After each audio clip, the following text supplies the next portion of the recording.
bonsoir à toutes et à tous à l'atelier PNL de ce mardi 28 janvier. Où ai-je la tête? Merci beaucoup Daniel d'avoir accepté mon invitation. Ça fait pas mal de temps, on ne se connaît pas personnellement, mais ça fait pas mal de temps qu'on se croise par écran interposé. Et quand on a préparé cet atelier, on a évoqué des sujets qui m'intéressaient beaucoup. Et je l'avoue humblement, j'ai oublié beaucoup de cette discussion, ce qui me donne le privilège de la candeur et de l'innocence. Et j'adore ça, ça me permet de poser, comme je disais tout à l'heure, des questions idiotes. Mais il n'y a pas de questions idiotes, il n'y a que des questions qui ouvrent des sujets intéressants et passionnants en toute innocence. Alors, merci beaucoup à toutes et à tous d'être là aussi. Et je vais sans plus tarder passer la parole et l'écran et la caméra à Daniel. Le champ est à toi, comme on dit en anglais.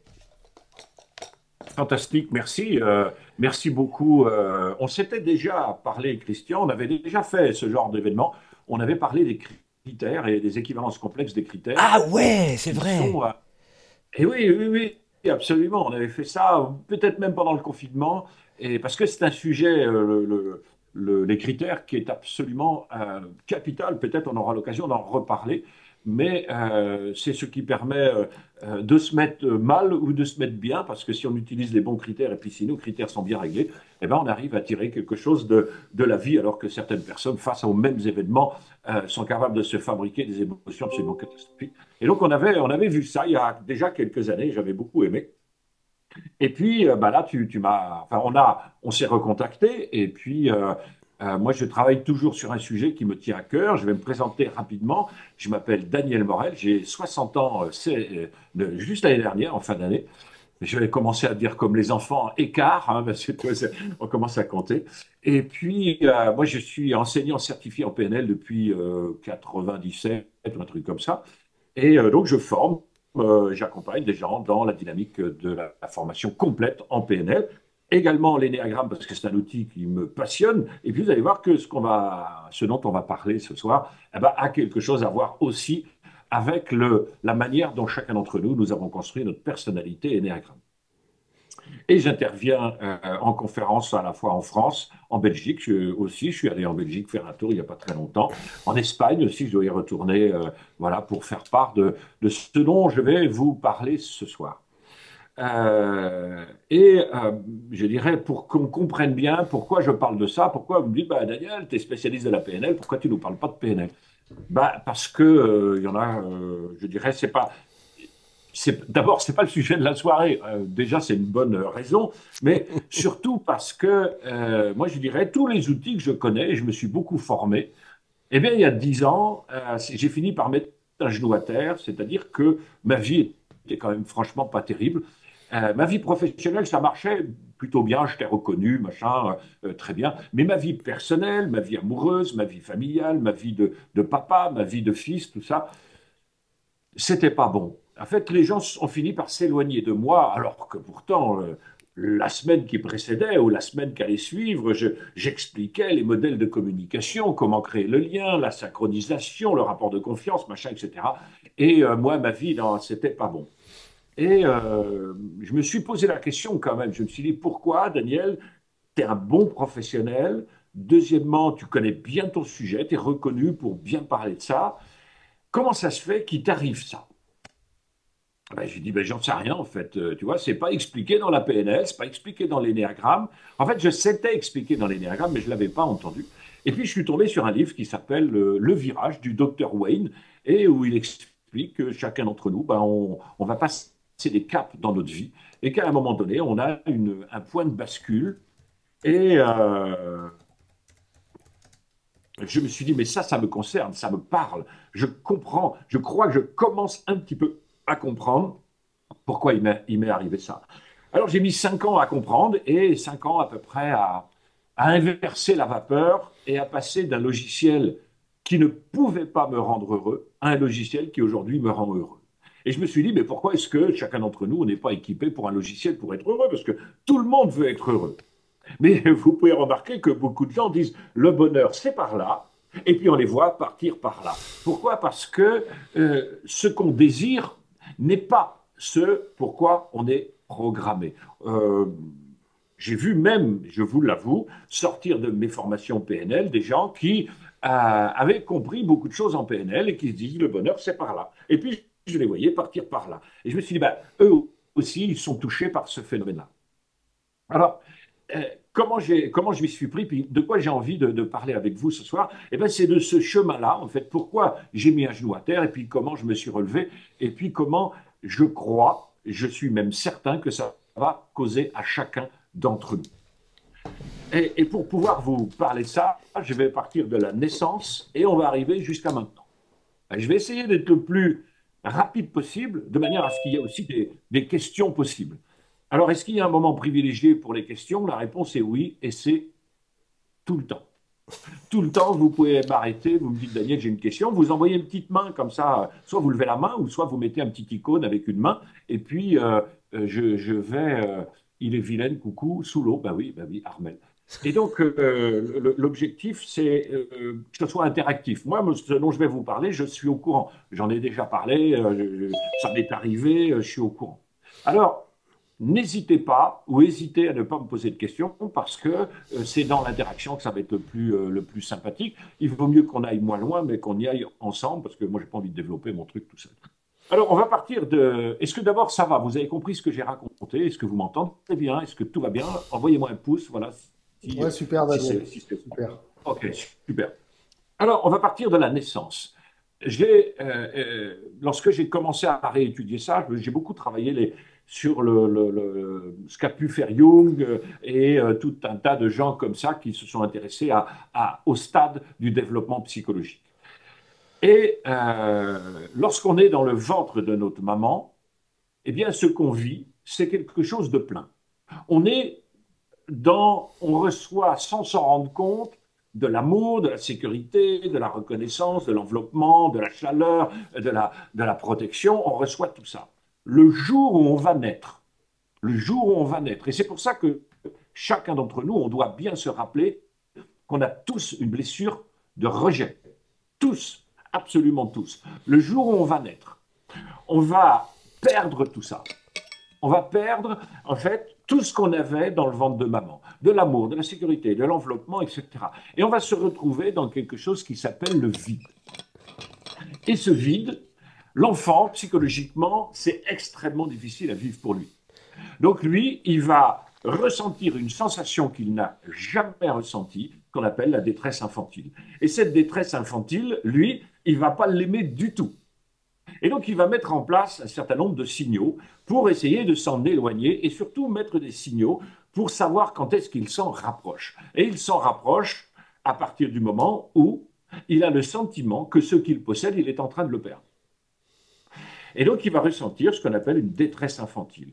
Cette détresse infantile, à chaque fois qu'il s'en approche, l'angoisse va monter. À chaque fois qu'il recule, l'angoisse va descendre. C'est pour ça que nous sommes tous plus ou moins de grands angoissés. Nous ne savons pas pourquoi. Par exemple, on peut être menacé dans un travail de perdre son travail, par exemple. Eh bien, on va ressentir une angoisse. On est quitté ou il y a une tension dans le couple ou des enfants qui sont en âge de partir et tout d'un coup, il va y avoir de l'angoisse. Ben, c'est normal parce qu'on est en train de perdre quelque chose. Et tout ça, il faut le comprendre depuis notre naissance. Alors, puisque l'enfant, lui, quand il va naître, il va passer du plein au vide, mais vraiment au vide, hein, vous vous rendez compte, c'est qu'il doit apprendre à manger, il doit apprendre à respirer, il doit apprendre à communiquer. C'est un truc de ouf, ce qui lui arrive. Et donc, fort de ça, il prend conscience, mais je dirais c'est même pas lui, c'est ce qu'on appelle la boîte noire. Je ne sais pas depuis quand ou à quel moment est votre premier souvenir. Mais si je vous pose la question, je connais à peu près la réponse. 2 ans, 2 ans et demi, 3 ans, 4 ans. C'est là où vous avez vos premiers souvenirs. Qu'est-ce qu'on faisait avant? Ben, avant, on emmagasinait de la compréhension. Et on emmagasinait un truc qui est très simple, c'est comprendre le sens de ce qui nous arrive. Si on passe du plein au vide, il faut comprendre le sens. Le sens, il est simple. Le sens, c'est de se poser la question, pourquoi est-ce qu'à un moment donné, je suis passé du plein au vide? Et puis, en fait, qu'est-ce qui me manque vraiment? Et l'enfant, dans cette boîte noire, eh bien, son inconscient va mettre en place un certain nombre de choses parce qu'il a perdu 3 choses. De l'amour, c'est-à-dire la connexion, de la sécurité, c'est-à-dire que il est nourri, il est logé, en fait, il est enveloppé, il y a une chaleur constante, et puis de la reconnaissance qui, lorsqu'on est dans le ventre de notre maman, est la pression du liquide amniotique. Mais ça va, au bout d'un moment, se transformer, hein, puisque pour certaines personnes, c'est d'avoir une bonne voiture de fonction. Ah, donc, ce n'est pas tout à fait la même chose que le liquide amniotique. Mais peu importe, le principe est le même, c'est-à-dire se sentir enveloppé à l'intérieur, à l'extérieur de nous. Alors, l'enfant, il va mettre en place une boîte noire qui va fonctionner pendant plusieurs années sans que nous n'en sachions rien du tout. Le jour où on commence à avoir nos premiers souvenirs, à avoir conscience de ce qu'on vit, eh bien, notre boîte noire, il y a bien longtemps qu'elle, elle fonctionne. Et elle fonctionne comment? Ben, elle fonctionne pour éviter le vide. Pourquoi? Parce que pour l'enfant, le vide, c'est la mort, c'est la fin. Donc, cette boîte noire, elle va fabriquer une espèce de mécanique, de machine absolument incroyable qui va nous permettre de survivre. Comment ça se passe? Par exemple, j'ai faim. Eh bien, l'enfant, quand il a faim, il se rapproche du vide, donc il va tout de suite manifester le fait qu'il veut sortir de là. Donc, il veut la sécurité d'avoir à manger. Il manifeste sa, son besoin. Les parents qui sont autour, normalement, vont se mobiliser. S'ils se mobilisent, l'enfant manifeste, les parents se mobilisent, hop, le besoin est satisfait. Mais si les parents ne sont pas disponibles, parce que les parents ne sont jamais disponibles à 100%, l'enfant, lui, il n'a pas la capacité de se dire, oui, maman, elle est en train de téléphoner chez Bouygues ou chez machin. Non, lui, il voit que son angoisse monte parce qu'il se rapproche du vide. Et vu qu'il se rapproche du vide, eh bien, son système à l'intérieur va, son inconscient, puisque c'est pas conscient, puisque l'enfant, on n'a même pas de souvenir, donc on n'est pas conscient de ce qu'on fait. Son inconscient va mettre en place ce qu'on appelle une cellule de crise. Cette cellule de crise va avoir comme objectif d'étudier ce qui se passe en termes de retour lorsque j'ai tel ou tel comportement. Par exemple, si l'enfant manifeste son besoin, mais maman ne vient pas, et au bout d'un moment, il en a marre, il est épuisé, il fait une pause. Et à ce moment-là, au moment où il fait la pause, maman, elle vient. Eh bien, sa boîte noire, elle va comprendre que quand on veut survivre, eh bien, il faut se calmer, il faut rester, en fait, il ne faut pas exprimer trop ses besoins. Mais si par contre, imaginons que l'enfant, alors qu'il a ses besoins, il manifeste, et sa maman ne vient pas, donc il fait une pause, et puis tout d'un coup, il recommence à manifester son besoin de nourriture. Et là, à ce moment-là, la maman, elle vient. Eh bien, dans sa boîte noire, dans son inconscient, dans sa cellule de crise, eh bien, va se mettre en place la cause à effet que si tu veux que tes besoins soient satisfaits, tu dois manifester ton mécontentement. Ce qui va déjà travailler, faire fonctionner deux traits de caractère, plutôt introverti, plutôt extraverti. Et ça, on ne sait pas. Nous, quand on va commencer à réfléchir, quand on va commencer à penser, quand on va commencer à se poser des questions consciemment, le problème, c'est qu'on réfléchit déjà sur une boîte noire qui est, elle, opérationnelle. Elle, cette boîte noire, elle fonctionne sans que nous le sachions et elle fonctionne en fonction des causes à effet que la cellule de crise a compris de la manière dont il fallait être, faire ou avoir pour obtenir la satisfaction de ses propres besoins. Donc il existe à l'intérieur de chacun d'entre nous une sacrée boîte noire. Si nous ne connaissons pas, nous ne comprenons pas cette boîte noire, alors on va s'agiter comme des débiles, et puis en fait on va pas réussir parce que nous on veut aller par là, mais la boîte noire elle est programmée pour aller par là. Alors à votre avis, qui va l'emporter? Le conscient ou l'inconscient? Qui a le plus de connexion? Le conscient ou l'inconscient? Qui a le plus de puissance? L'inconscient ou notre volonté? Qui a le plus d'intelligence, notre inconscient ou notre intellect? Donc on ne peut pas lutter contre quelque chose qui opère avant nous. Nous, on arrive après. Tout d'un coup, on se rend compte que notre vie, elle est comme ça. L'autre jour, il y avait un ami, il me dit, mais Daniel, tu parles toujours d'inconscient, machin, etc. Euh, il dit, mais c'est quoi en fait l'inconscient? Je dis, mais tu connais ton inconscient, toi? Ben, il me dit non. Je dis, ben moi je le connais, ton inconscient. Il me dit, ben alors, comment tu fais? Je dis, ben je regarde ta vie. Je regarde ta vie. Notre vie, c'est notre inconscient. Notre vie, c'est ce qu'il y a dans la boîte noire. Si on essaye de lutter contre la boîte noire, on perd. Si on veut commencer à comprendre ce qu'il y a dans la boîte noire, alors on va pouvoir commencer à coopérer. On va pouvoir commencer à collaborer. Et c'est ça qui est important, parce que la lutte n'a aucune possibilité d'être dans la faveur du conscient, de la volonté et de l'intelligence. Ça veut dire que le conscient, la volonté et l'intelligence ne doivent pas être une force qui lutte contre la boîte noire, mais ça doit être une intelligence, une force, une volonté, une détermination de comprendre ce qu'il y a dans la boîte noire, de collaborer avec ce qu'il y a dans la boîte noire, à faire évoluer ce qu'il y a dans la boîte noire. Alors plutôt que de réfléchir parfois d'une manière un peu stupide dans nos vies, parce que on a envie de comprendre des choses, mais il faut aussi commencer par regarder les résultats qu'on obtient dans notre vie, se poser les bonnes questions, en fait. C'est quoi les causes à effet qu'il y a à l'intérieur de ma boîte noire? Et si j'obtiens ce type de résultat, malgré ma volonté, malgré mon intelligence, malgré ma ténacité, ça veut dire qu'il y a une autre force qui opère. Et cette force qui opère, la boîte noire, elle n'est pas là. On en parlait avec Christian, qui avait un petit peu mangé la carotte sur le sujet. Mais le sujet, c'est quoi? C'est tout simplement notre cerveau n'est pas fait pour le bonheur. Notre cerveau, il est fait pour fuir cette fameuse détresse infantile.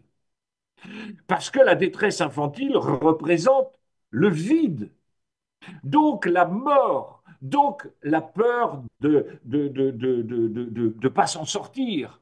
Donc l'intelligence qui nous gouverne d'abord et avant tout, c'est ce qu'il y a dans la boîte noire. C'est ce qu'il y a avant notre premier souvenir. Ça marche avec un système qui est extrêmement simple. Le jour où on va naître, on se retrouve dans le vide.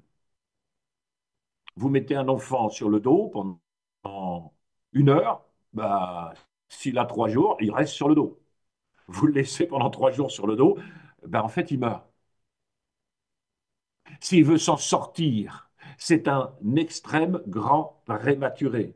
S'il veut s'en sortir, il va falloir qu'il envoie les signaux extrêmement vite à l'environnement pour que l'environnement puisse prendre soin de ses besoins vitaux d'amour, de sécurité et de reconnaissance. C'est la base. Une fois qu'on commence à comprendre ça, alors ça veut dire que quand on a des besoins, on les manifeste. On les manifeste à qui? À l'environnement.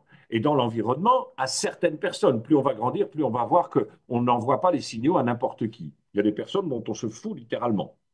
On se fout d'être aimé par eux. On se fout d'être reconnu par eux. On se fout d'être sécurisé par eux. Alors qu'il y en a d'autres, vous avez déjà fait des réunions au travail ou en famille, et tout d'un coup, il y a une personne qui rentre dans la pièce et vous changez d'attitude.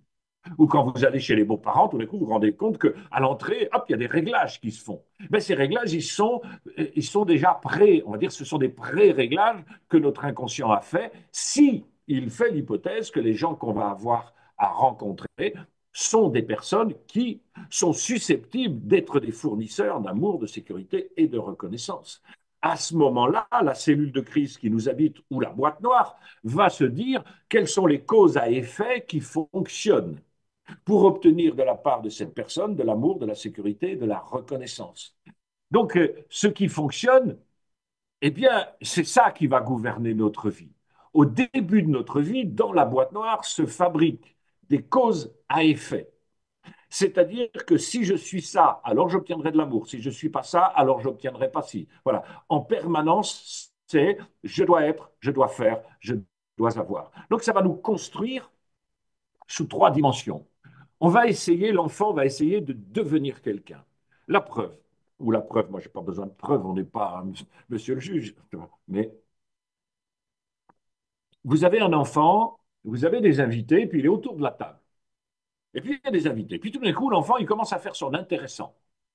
Pourquoi est-ce qu'il fait son intéressant? Parce que à l'intérieur de lui, il y a une cellule de crise Donc, dans la boîte noire, il y a une cellule de crise qui a identifié peut-être les invités comme des fournisseurs officiels d'amour, de sécurité, de reconnaissance. Et alors, ça y est, il commence à faire son intéressant. Donc, il cherche à devenir quelqu'un. Et ça, c'est toute la magie que nous devons comprendre. La cellule de crise, elle identifie les causes à effet. Donc ça veut dire quoi? Ça veut dire ce que je dois être, mais aussi ce que je ne dois pas être. Ça va finir par construire en fait un quelqu'un, un personnage. Le personnage, c'est ce que je mets à disposition de ce que je crois être des fournisseurs d'amour, de sécurité, de reconnaissance. Parce que si je mets en œuvre ce personnage, pour ceux qui connaissent l'énéagramme, c'est très simple. Un personnage parfait, un personnage aidant, un personnage réussissant, un personnage différent, un personnage savant, un personnage anticipant, loyal, un personnage fun, un personnage solide, costaud et un personnage bienveillant et arrangeant. Donc, notre cellule de crise va trier. On peut dire qu'on parle de cellule de crise, mais on va dire une cellule de censure. Pourquoi c'est une cellule de censure?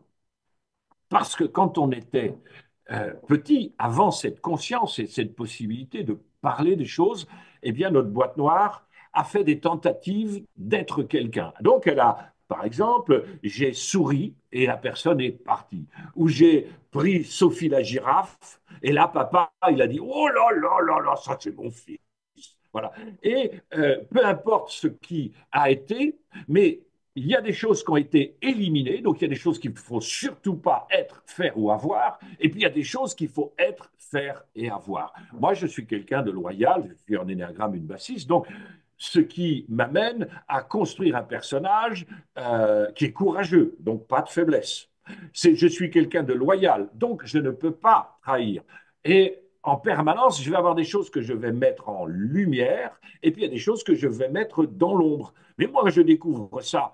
Je suis déjà vieux quand je comprends ça. Et je comprends qu'à l'intérieur de moi, il y a une cellule de censure qui est liée en fait à la boîte noire qui dit, Daniel, tu ne peux pas être ça. Sinon, tu vas perdre de l'amour, de la sécurité et de la reconnaissance. Tu dois être ça parce que là, tu vas obtenir plus d'amour, plus de sécurité, plus de reconnaissance. Alors, ça nous amène à un truc qui est extrêmement simple, c'est que on a une partie de nous que notre cellule de crise encense en disant mets ça en lumière, comme le petit garçon va essayer de faire le malin autour de la table, il va essayer de faire le clown ou des grimaces parce qu'il veut peut-être être quelqu'un de drôle. Voilà. Et sa cellule de crise censure le côté je suis triste ou je suis pas gentil ou je suis pas drôle. Donc, ce que fait cette cellule de crise, c'est qu'elle choisit en nous la partie qu'on va pouvoir montrer aux autres et qui va faire que les autres vont nous donner de l'amour, de la sécurité, de la reconnaissance. Alors ça va être sous l'aspect de notre personnage, de notre personnalité. Notre personnalité, c'est on va dire, ma fausse identité ou mon identité rognée par ma cellule de crise avec une partie en lumière et une partie dans l'ombre. Deuxièmement, il va y avoir ce que ma cellule de crise m'autorise à faire ou à ne pas faire. Moi, par exemple, moi, je viens d'une famille pauvre, d'agriculteurs et tout ça. Moi, si je disais à mon père, tiens, je vais faire du golf, ma cellule de crise me disait, tu vas perdre de la reconnaissance de ton père. Parce que c'est un fournisseur officiel d'amour, de sécurité, de reconnaissance, et ma cellule de crise a déjà remarqué que quand on veut être aimé par son papa, moi, Daniel, eh bien, il fallait que je sois sage, il fallait que je sois travailleur, il fallait que je sois courageux. Et donc, face à mon père, il était hors de question de se la péter ou de jouer dans une autre catégorie que lui pouvait jouer parce qu'il y avait la possibilité de perdre son amour, sa sécurité, de la reconnaissance. Mais c'est aussi la possibilité pour certaines personnes de faire du golf ou de faire de la Ferrari ou de posséder également, parce que c'est sur les trois dimensions, être, donc moi je suis quelqu'un de fiable, donc ce que je fais, c'est que quand je dis, je fais, et qu'est-ce que je possède? Eh bien, je possède ce qui montre que je suis quelqu'un de constant. Donc, si j'ai un chien, c'est jusqu'à la mort. Si j'ai une voiture, c'est je l'entretiens, j'en prends soin, etc. Et je vais avoir aussi du matériel qui permet d'aller rendre service à d'autres personnes parce qu'on peut compter sur moi. Donc je vais me rendre compte au bout d'un certain temps que je suis sans doute devenu quelqu'un. Et même, je sais que je suis devenu quelqu'un. Après des dizaines d'années, je me suis dit, ah, franchement, Daniel, t'es devenu quelqu'un. T'es devenu quelqu'un de reconnu. T'es devenu, dans ton milieu professionnel, quelqu'un d'aimé. Cependant, je me rends compte d'un truc, c'est que je suis devenu quelqu'un. Mais ce quelqu'un, ça n'est pas moi. C'est une partie de moi. Je suis devenu ce que ma cellule de crise a bien voulu que je sois. Et ça va se limiter à ça. Et j'en parlais avec ma fille hier soir, hier matin, et je lui disais, tu vois, quand on a construit un personnage, et je lui dis, tu vois, tu veux monter ton entreprise, mais tu peux avoir un personnage qui est très bon pour lancer une entreprise, mais pas pour la faire tourner. Tu peux avoir un personnage qui est très bon pour gérer une entreprise, mais pas pour la lancer. Et donc, on est tous limités. Moi, je suis très bon pour lancer quelque chose, mais moins bon pour gérer. Et ma fille me disait, alors là, parce que mes enfants ont une entreprise, une grosse entreprise maintenant, et ils me disaient, ah non, moi, lancer une entreprise, ça, c'est Pierre, c'est pas moi. Moi, je suis là pour gérer, pour la faire tourner. Ça correspond à ma personnalité. Mais notre personnalité, ça n'est pas nous. C'est ça qu'on doit comprendre. Notre personnalité, ça n'est pas nous. Notre personnalité est la partie que mon inconscient, que ma boîte noire a accepté que je laisse passer en lumière de manière à ce que les autres perçoivent uniquement cette partie de moi. Ça me permettra d'obtenir de l'amour, de la sécurité, de la reconnaissance, ce qui va m'éloigner du vide. Ça, c'est important. Ça va donc m'éloigner de l'angoisse. La preuve, c'est que certaines personnes vont avoir énormément d'angoisse à perdre leur identité en termes de personnage, par exemple, parce qu'ils ont toujours été maire de la commune et ils ne lâcheront pas leur mandat, parce que, bon, pour eux, c'est comme ça qu'ils sont reconnus. Ça serait une vraie angoisse que de ne pas être élu. Donc, on peut voir que tous les gens qui sont élus, ce n'est pas pour aider toujours le concitoyen, mais parfois pour essayer de préserver une mécanique interne qui est quand même assez fragile. Ouais. Est-ce que vous comprenez ce que je raconte? Ça me permet de boire un. N'hésitez pas si vous avez des questions. Je peux intervenir, Daniel, 2 petites minutes? Oui, oui, oui, oui, oui. Si c'est moins long, c'est bien. C'est moins long, ouais. Non, juste ce que tu disais par rapport à la boîte noire qui va demander de l'attention. En fait, éventuellement, on aurait eu le cas concret en début de vidéo, en début du live pour ceux qui étaient. L'intervention de la fille de ma conjointe dans le live, pour Hum. toi, ça correspond à quoi dans la. Les enfants sont toujours en quête de trouver des endroits où ils vont pouvoir trouver de l'amour, de la sécurité, de la reconnaissance. Donc, ils vont toujours venir fouiller. Ils vont voir est-ce qu'il y a la possibilité d'avoir de l'amour, de la sécurité, de la reconnaissance. Si la réponse est oui, ah ben, ils vont insister lourdement. Si la réponse est non, hop, ils s'en vont. Aussi Ok, simple que ça. ok, ok. Donc, oui, c'est leur boîte noire qui va faire ça parce que est-ce que c'est son projet de vie? Non, ça, c'est son projet de survie. C'est ça qu'il a besoin de comprendre. Donc, son intervention, elle est pas là pour contribuer au fait que cette soirée se passe bien. Elle est là pour voir est-ce que je peux me nourrir de quelque chose. Donc, est-ce que je vais avoir à jouer mon personnage ou pas? Ok, Ça ok. va? Bon, bah. Ouais, OK. ouais, bah, je voulais faire un petit truc à chaud, et on avait eu le cas en début de live. Exactement. Nickel. Comme Exactement. ça, c'était terre à terre. Voilà. Alors comment, merci Pierrot, comment reconnaître que on est coincé dans notre personnage? Ça, c'est important de reconnaître. Comment est-ce que... Alors, il y a quatre manières d'identifier comment est-ce qu'on est coincé dans notre personnage. Premièrement, c'est qu'on se regarde avec les yeux des autres, mais pas n'importe qui. On se regarde la plupart du temps avec les yeux des fournisseurs d'amour, de sécurité, de reconnaissance. Donc, il y en a dont on se fout littéralement de leur regard. Je vais vous raconter juste une petite histoire qui est très courte. Ma maman, qui a 90 ans aujourd'hui, il y a quelques années, elle était commençait à être fatiguée et elle ne voulait pas rester habitée à la campagne. Donc, elle dit, je voudrais habiter dans le bourg, hein, le bourg étant le village pour certaines. Voilà. Bon, enfin, en gros, il y a une église, une boulangerie. Et donc, on lui trouve une maison, et puis elle va s'installer, et elle est contente, mais 3 mois après, elle dit, ah, je ne me plais pas ici. Mais je dis, écoute, maman, on s'en fout, si tu ne te plais pas ici, moi, ce que je te propose, hop, on reprend tes affaires et on te ramène à la campagne. Elle me dit, ah non, ah non, non, non, ah non, ça, c'est pas possible. Ça, non, non, c'est pas possible. Je dis, mais pourquoi, maman, c'est possible? On loue un camion, on ramène ça. Elle me dit, ah non. Elle dit, mais qu'est-ce que les gens vont dire? Et donc là, ça montre quoi? Que c'est sa machine à survivre qui a la première réponse.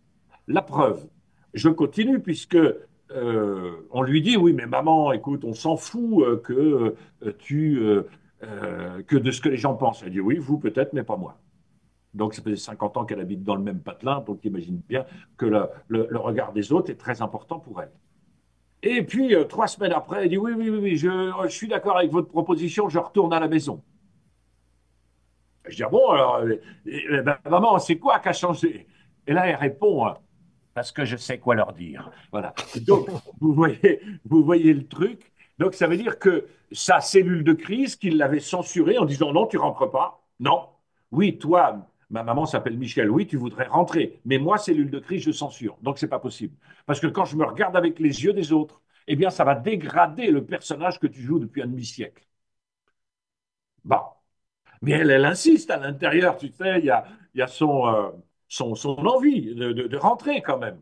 Et donc, elle négocie avec elle-même de manière à ce que son identité dise à sa personnalité, écoute, et si on leur disait ça, est-ce que tu me laisserais partir? Et au bout d'un moment, raisonnablement, la négociation a été bonne, puisqu'à un moment donné, elle a dit, je ne sais pas ce qu'elle a raconté en plus, je pense que ça doit être une belle, un beau coup de violon, mais en tout cas, la cellule de crise a dit, OK, j'arrête la censure, ce que tu vas faire plus ce que tu vas dire ne va pas abîmer l'image que les gens ont de toi dans leur cerveau, donc je laisse faire. Et elle est rentrée, elle était très contente de ça.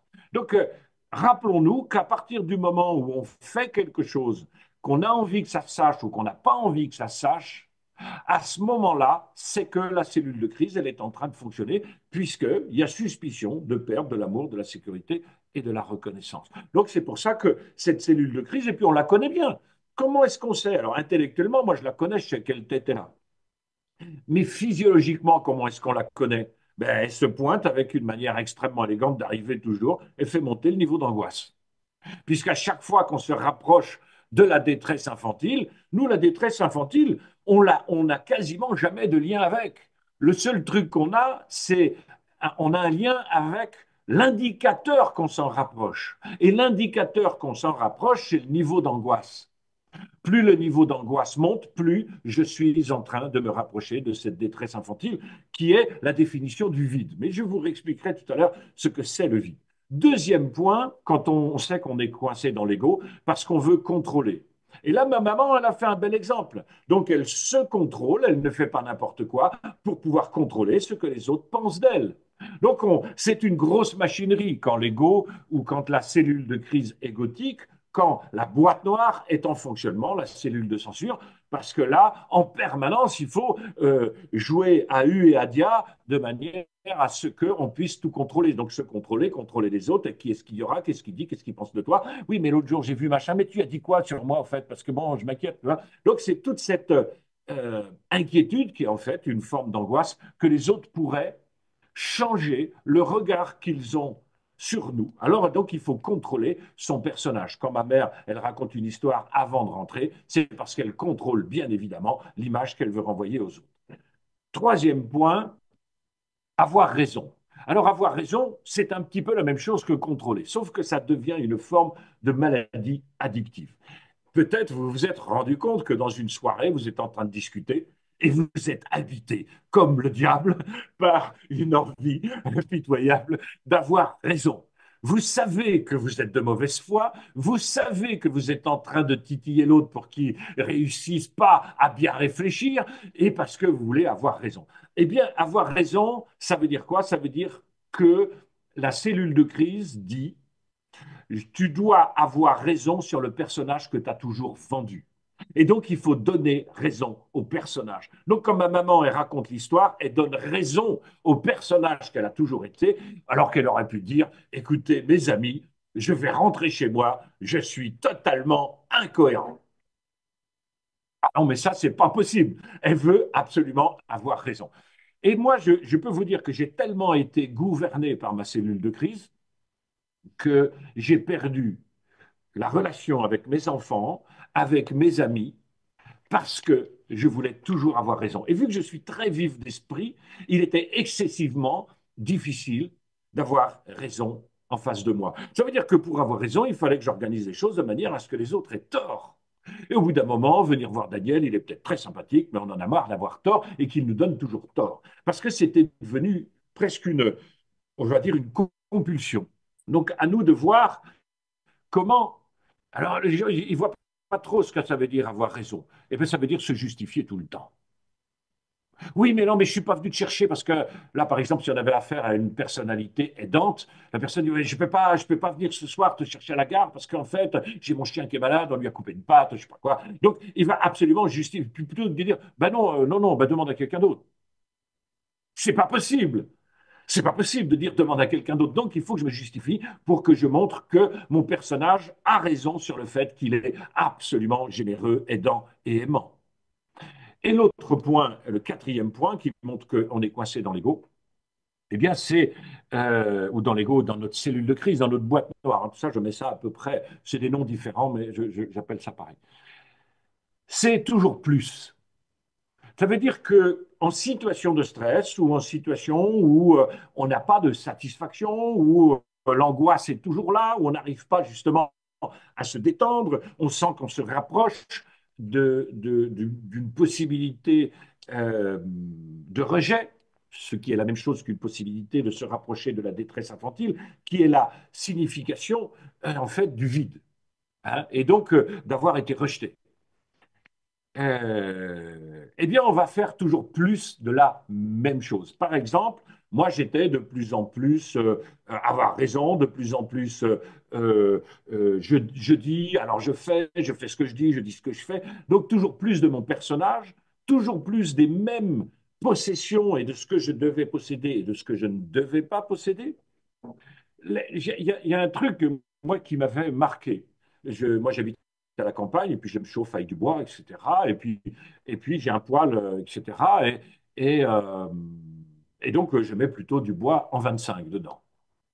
Et je dis à mon fils, ah ben tiens, je vais acheter du bois en 50, comme ça je vais le couper en deux, et puis ça fera 25.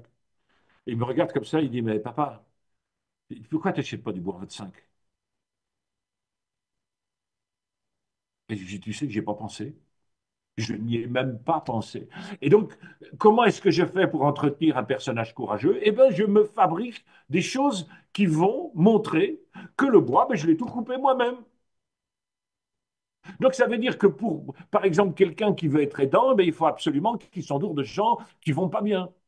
Quelqu'un qui veut être différent, mais il va falloir qu'il s'entoure de gens qui sont pas comme lui. Quelqu'un qui veut être celui qui sait tout doit s'entourer de gens qui savent moins. Et donc, on va se fabriquer un univers qui va nous permettre de continuer de mettre en évidence le personnage qui, selon notre cellule de crise qui a été mise en place alors qu'on avait 2 ans, un mois ou 3 semaines, eh bien, va nous permettre d'obtenir de l'amour, de la sécurité, de la reconnaissance. Alors, au bout d'un moment, ça devient une folie. Et c'est pour ça que certaines personnes, en fait, vont se retrouver dans 2 dimensions. Ils vont avoir, leur vie va avoir si peu de stress parce que leur personnage les amène à ne plus rien faire, qui vont se trouver totalement dépressifs, ou alors ils vont avoir un stress tellement permanent pour en faire de plus en plus, de plus en plus, qu'ils vont finir par faire des burn-out. Et donc, le burn-out, ce n'est pas un problème qui est lié à l'entreprise ou qui est lié à des mauvaises conditions de travail. Je sais que je peux heurter des gens, je m'en fous, je vais avoir raison. Non, je déconne. Mais le truc, euh, c'est l'entreprise utilise tout simplement des phénomènes psychologiques qui existent. Il n'y a rien de plus facile à utiliser que quelqu'un qui est coincé dans sa boîte noire. Pourquoi? Parce qu'il suffit de lui distiller ce dont il a tant besoin pour lui faire diminuer son angoisse, c'est-à-dire de l'amour, de la sécurité, de la reconnaissance, une tape sur l'épaule, hein, une reconnaissance devant tout le monde, notre meilleur vendeur, hein, ou un CDI, ou une voiture de fonction. Et puis ça y est, voilà notre Lascar qui va continuer à faire plus de la même chose. Jusqu'où? Jusqu'au burn-out, jusqu'à la dépression, parce qu'en fait, il est en train de faire un truc qui ne lui génère aucune émotion et aucun stress positif. Est-ce que ça va pour ça, pour l'instant? OK? Vous me dites, hein, n'hésitez pas à poser des questions. Ah, je suis désolé, mais je dois vous quitter. Ah, salut Saïd, ben, je ne sais pas si tu es parti, mais merci, c'est toujours passionnant de t'écouter. Ah, ben, c'est quelqu'un qui... Ah oui, je vois qui tu es. Ah, ok, d'accord. Une petite main, merci. Euh, alors, je voudrais quand même vous faire part d'un paradoxe qui est absolument incroyable. Ça veut dire que notre cellule de crise nous invite en permanence à être un personnage et ne pas être nous, c'est-à-dire un faux moi, parce que ça l'inquiète beaucoup trop qu'on soit nous-mêmes à cause des expériences qui ont été vécues dans cette fameuse boîte noire avant notre premier souvenir. Pourquoi? Pour éviter le vide. Alors, le vide, c'est quoi? C'est ça qui est important. Et ça, c'est un paradoxe génial, et ça, j'ai vraiment envie de vous partager ça.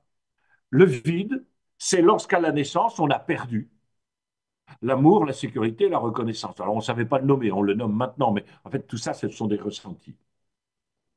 Ça veut dire que pour l'enfant, le vide, c'est quand il manque quelque chose. C'est un manque de quelque chose. Pourquoi? Parce que le vide, ce qui pourrait être très cool, le vide, mais pour l'enfant, c'est pas cool. Pourquoi? Parce qu'il y a du manque. Alors, qu'est-ce qu'on va faire face au manque? Eh bien, on ne va pas le fuir, le manque. On va le combler. On va le combler en devenant quelqu'un, en possédant certaines choses et en ne possédant pas d'autres. Il y a des gens qui ont besoin d'avoir absolument, par exemple, une voiture un peu cabossée ou un peu vieille, hein, ou d'autres qui ont besoin d'avoir une voiture absolument impeccable. Il y en a qui ont besoin de faire toujours plaisir ou de mettre la table ou de donner un coup de main. C'est, ah, maintenant, tu veux que j'aille te chercher à la gare? Ah, maintenant, le rideau, il te gêne, je vais le fermer. Bon. Et donc, combler, c'est remplir. Remplir, c'est être, faire et avoir. Le problème, c'est que lorsque moi j'ai construit mon personnage fiable, courageux, et que j'ai mis en place certains comportements et que je possède certaines choses. Pourquoi est-ce que je possède certaines choses? Pourquoi est-ce que j'ai mis en place certains comportements? Pourquoi est-ce que j'ai mis en place ce personnage? Eh bien, tout simplement pour combler le vide. Donc, pour combler ce fameux manque. Donc, puisque j'ai peur qu'il n'y ait pas d'amour, de sécurité, de reconnaissance, alors je fabrique ce personnage. Mais une fois que j'ai fabriqué ce personnage, écoutez-moi bien, on a eu la peur du vide, qui est suivie de la peur du manque. Mais vu que j'ai la peur du manque, alors je comble. Mais quand j'ai comblé en essayant de devenir quelqu'un qui va être reconnu, aimé, sécurisé par les autres, eh bien j'ai peur de perdre ce personnage. J'ai peur de perdre ses comportements. J'ai peur de perdre ses avoirs. Donc je me retrouve à passer de la peur du vide à la peur du manque, à la peur de perdre. Ce qui montre à quel point, lorsque je suis coincé dans cette dynamique de boîte noire, quoi que je fasse, je serai soit dans l'angoisse, soit dans la peur. L'angoisse de la détresse infantile, à cause du vide. Pourquoi? Ben parce qu'il manquait l'amour, la sécurité, la reconnaissance. Pour retrouver la sécurité, la reconnaissance, je vais combler ce manque par un personnage, par des actions et par des possessions. Et une fois que j'ai ce personnage, ses actions et ses possessions, alors j'ai peur de perdre ce personnage, ses actions et ses possessions. Ce qui m'amène toujours à être angoissé.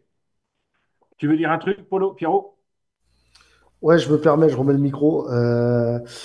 Bah, pour toi, ou par rapport à ce que tu dis, tu le sais bien, je suis d'accord avec toi sur ça, mais je voudrais juste savoir comment tu fais pour savoir si tu es dans le personnage et comment t'en sors.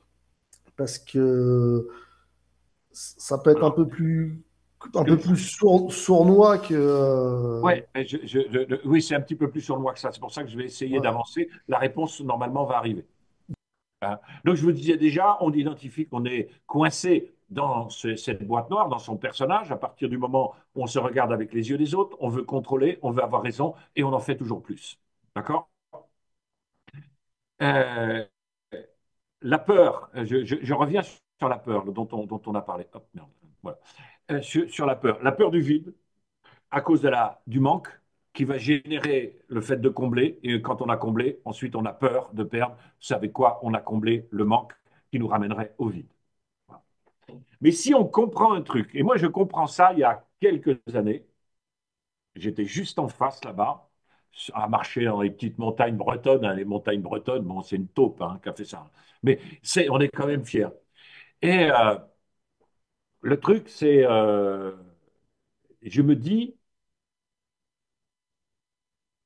quand on est petit, quand on est un bébé, on reçoit un cadeau de la vie qui est extraordinaire, extraordinaire. Mais on ne le sait pas et ça nous pose problème. Et tant mieux que ça nous pose problème.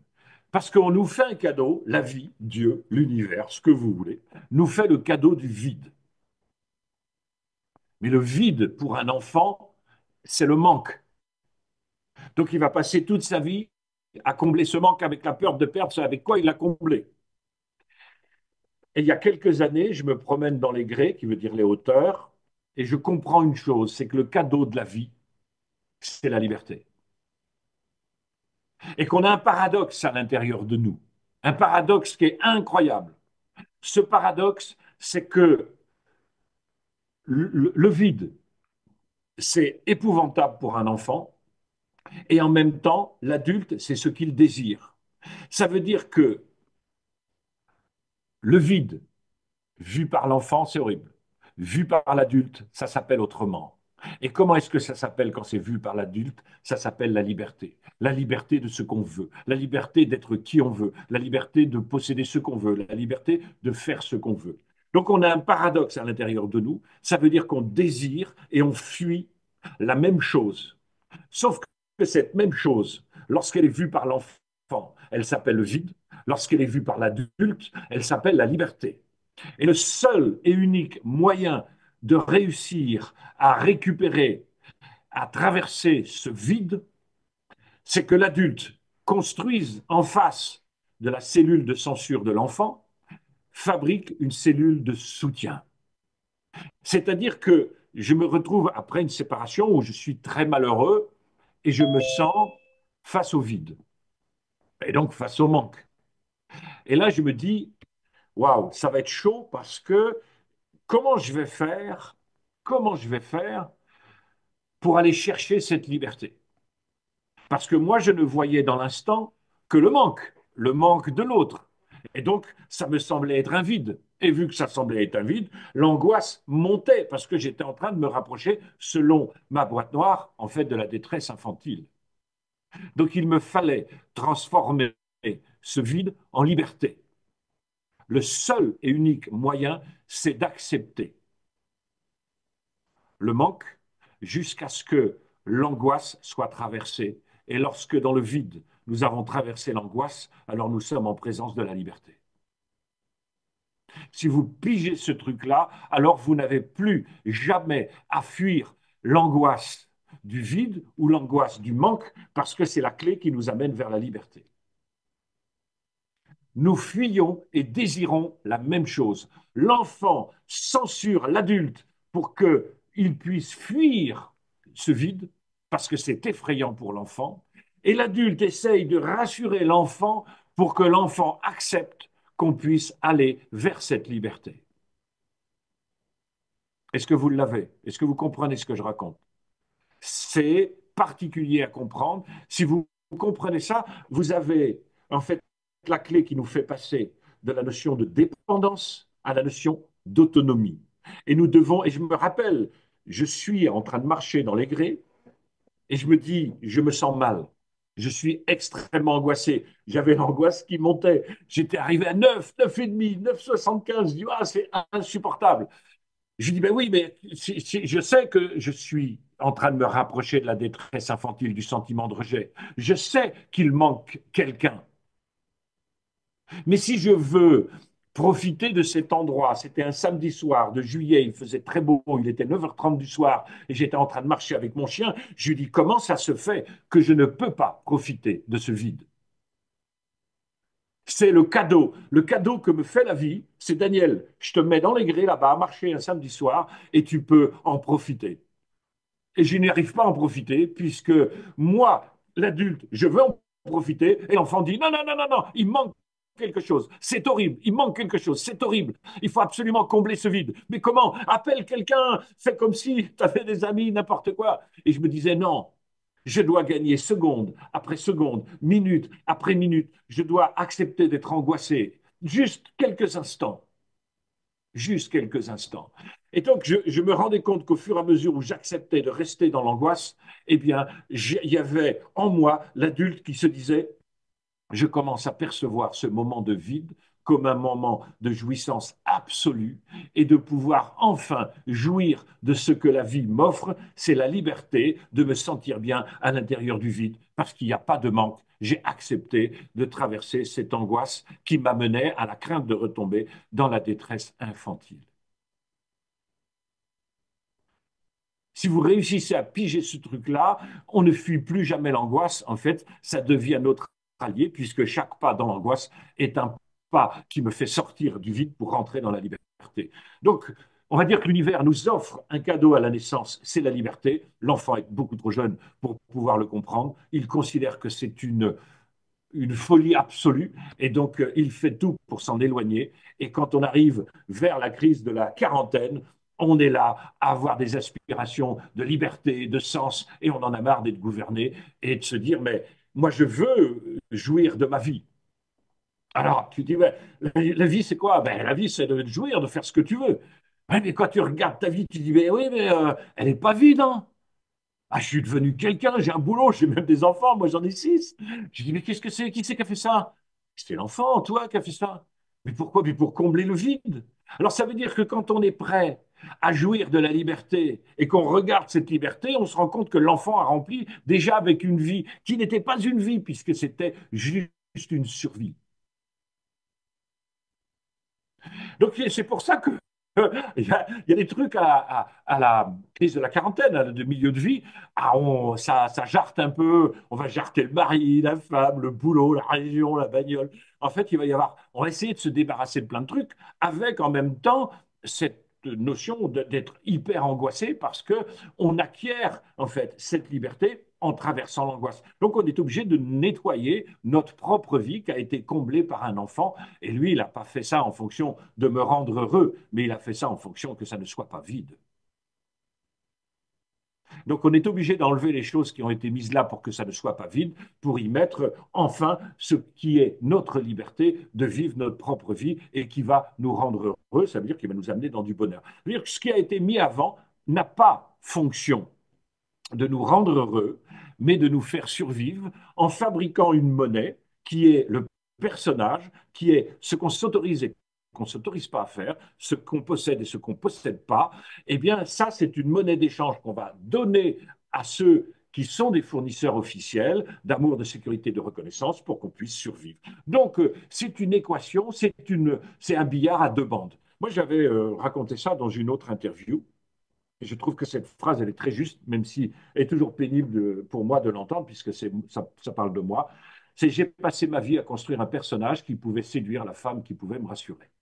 Et c'est pour ça que mes relations amoureuses ont souvent été extrêmement chaotiques, parce que je ne suis pas allé vers une femme par amour, mais je suis allé pour son potentiel de rassurance, son potentiel de reconnaissance et son potentiel d'amour, bien évidemment.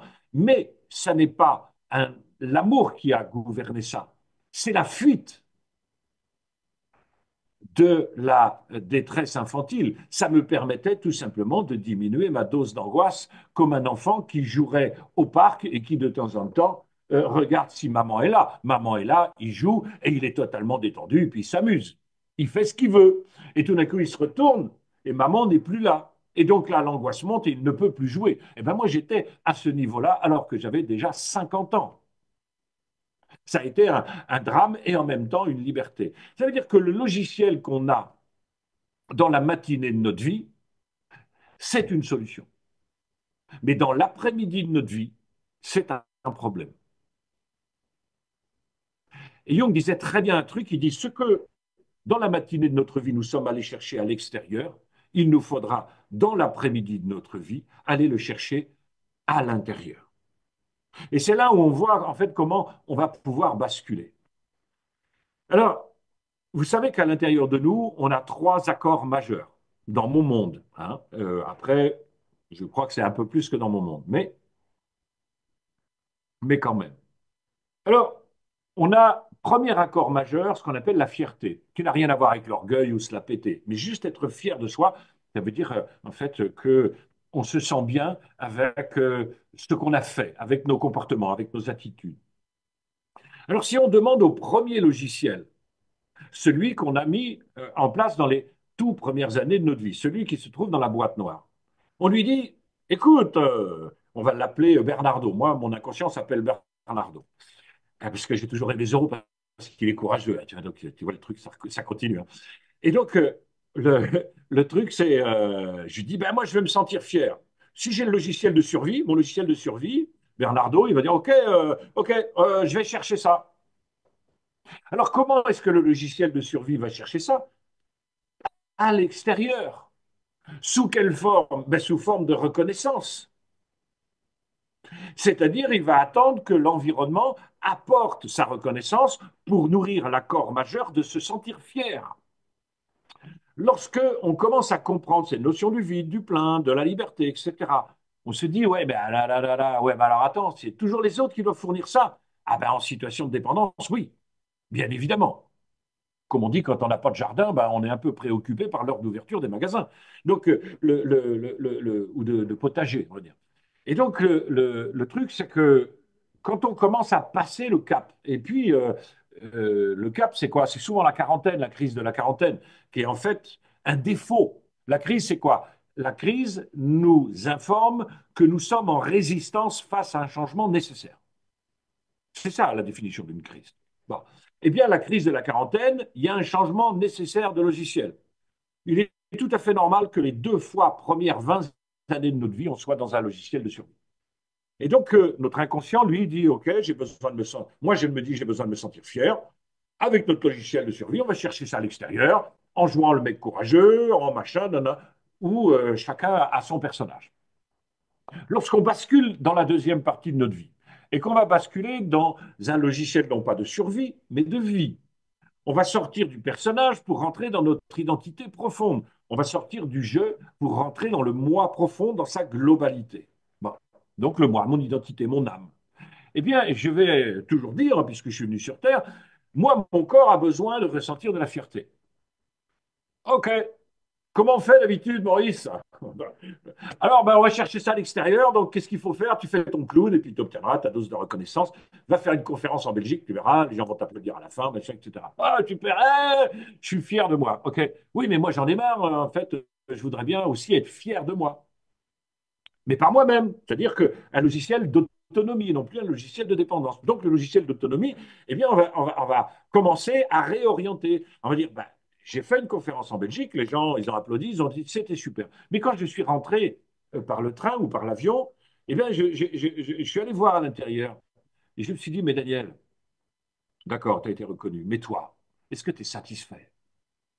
Ça veut dire que la source qui alimente la fierté peut être externe ou interne. Si elle est externe, c'est de la reconnaissance des autres. Si elle est interne, c'est de la satisfaction. Et vous avez pu remarquer que lorsqu'on a été dans le premier logiciel, on a été amené parfois à faire des choses pour être reconnu dont on n'est pas très satisfait. Vous voyez? Et donc, l'objectif, ce n'est pas de jeter la première partie, c'est de rééquilibrer. Donc, si tout à l'heure, on va raccrocher, peut-être vous allez me dire, ah, c'était bien, c'était sympa, machin, etc. Je dis, OK, bon, c'est bien, je me sens reconnu pour mon travail, pour la qualité de je ne sais pas quoi. Et puis, moi, je vais fermer tout ça. Puis après, je vais passer un petit temps avec moi. Je vais dire, mais Daniel, toi, t'es comment par rapport à ça? Parce que aujourd'hui, moi, être reconnu, c'est-à-dire faire des choses pour être reconnu qui vont m'amener en fait à ne pas du tout être satisfait de ces mêmes comportements, c'est plus possible. Donc il y a même des choses que pour être reconnu, je vais les abandonner parce que je ne suis absolument pas satisfait. Donc la fierté va avoir désormais 2 sources. Et il n'y a pas besoin de se priver ni de l'une ni de l'autre. Et je me rends compte que parfois, quand j'étais très, très, très, très, très avide de la reconnaissance des autres, eh bien, j'ai quand même fait des choses dont je ne suis pas satisfait. Mais lorsque j'ai fait des choses pour être satisfait, c'est-à-dire avoir une fierté qui me vient de l'intérieur, eh bien, je me suis rendu compte que j'étais beaucoup mieux reconnu. Et ça, c'est intéressant de pouvoir piger Les deux. Donc, tout ce qui est là dans la boîte noire, on ne va pas du tout se battre contre. On va dire simplement, écoute, on va rééquilibrer ça avec autre chose. Et aujourd'hui, je suis toujours à me poser cette question, est-ce que je suis fier de moi? Si la réponse est oui, d'où ça vient? Et puis, qu'est-ce que j'ai besoin de rééquilibrer? Là, je me pose en ce moment des questions sur la manière dont je travaille, etc., où, bon, ça marche bien, j'ai de la reconnaissance, machin, etc. Mais des trucs dont je ne suis pas satisfait, donc je sais que je vais être amené à changer les choses parce que je ne veux pas être fier à n'importe quel prix. Parce que j'ai des comptes à me rendre. Parce que j'ai aussi cette notion d'être heureux de ma propre vie. Et qu'est-ce que c'est être heureux de sa propre vie? Eh bien, c'est que dans ma propre vie, j'ai à y faire des choses qui sont en accord avec à la fois mes valeurs et ma morale. Et donc, à ce moment-là, je suis satisfait. Je suis satisfait parce que je fais les bonnes choses, parce que c'est en accord avec ma morale, parce que c'est en accord avec mes valeurs, parce que j'ai eu des bons résultats. Mais il faut que tout ça, ça soit à l'intérieur. Et puis, il y a les autres. Alors, qu'est-ce que j'ai fait alors que je fonctionnais à 99% par rapport aux autres? Je peux dire qu'aujourd'hui, il y a peut-être un équilibre à 50-50. Ce que je trouve absolument merveilleux, puisque j'ai mis 5 ans peut-être à atteindre cet équilibre. Alors maintenant, deuxième accord majeur. J'ai encore du temps, ça va? Un petit peu de temps? Vas-y, Oui, ça vas-y, va? vas-y. OK. Deuxième accord majeur, c'est l'amour.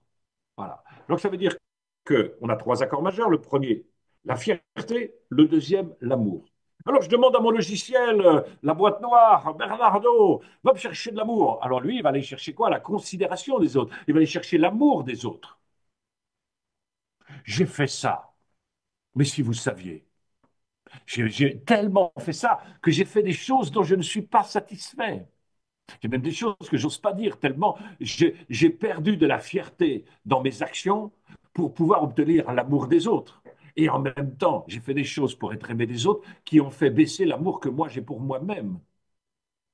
Parce que si je demande à mon logiciel de dépendance, je veux ressentir de l'amour à l'intérieur. Qu'est-ce qu'on a comme solution? Extérieure. Ouais, c'est tout. Oui, on n'a que ça. Mais on est des dépendants. Qu'est-ce que tu veux qu'on y fasse? Donc, lui, il va aller chercher à l'extérieur l'amour des autres. Que faudra-t-il que je fasse pour obtenir l'amour des autres?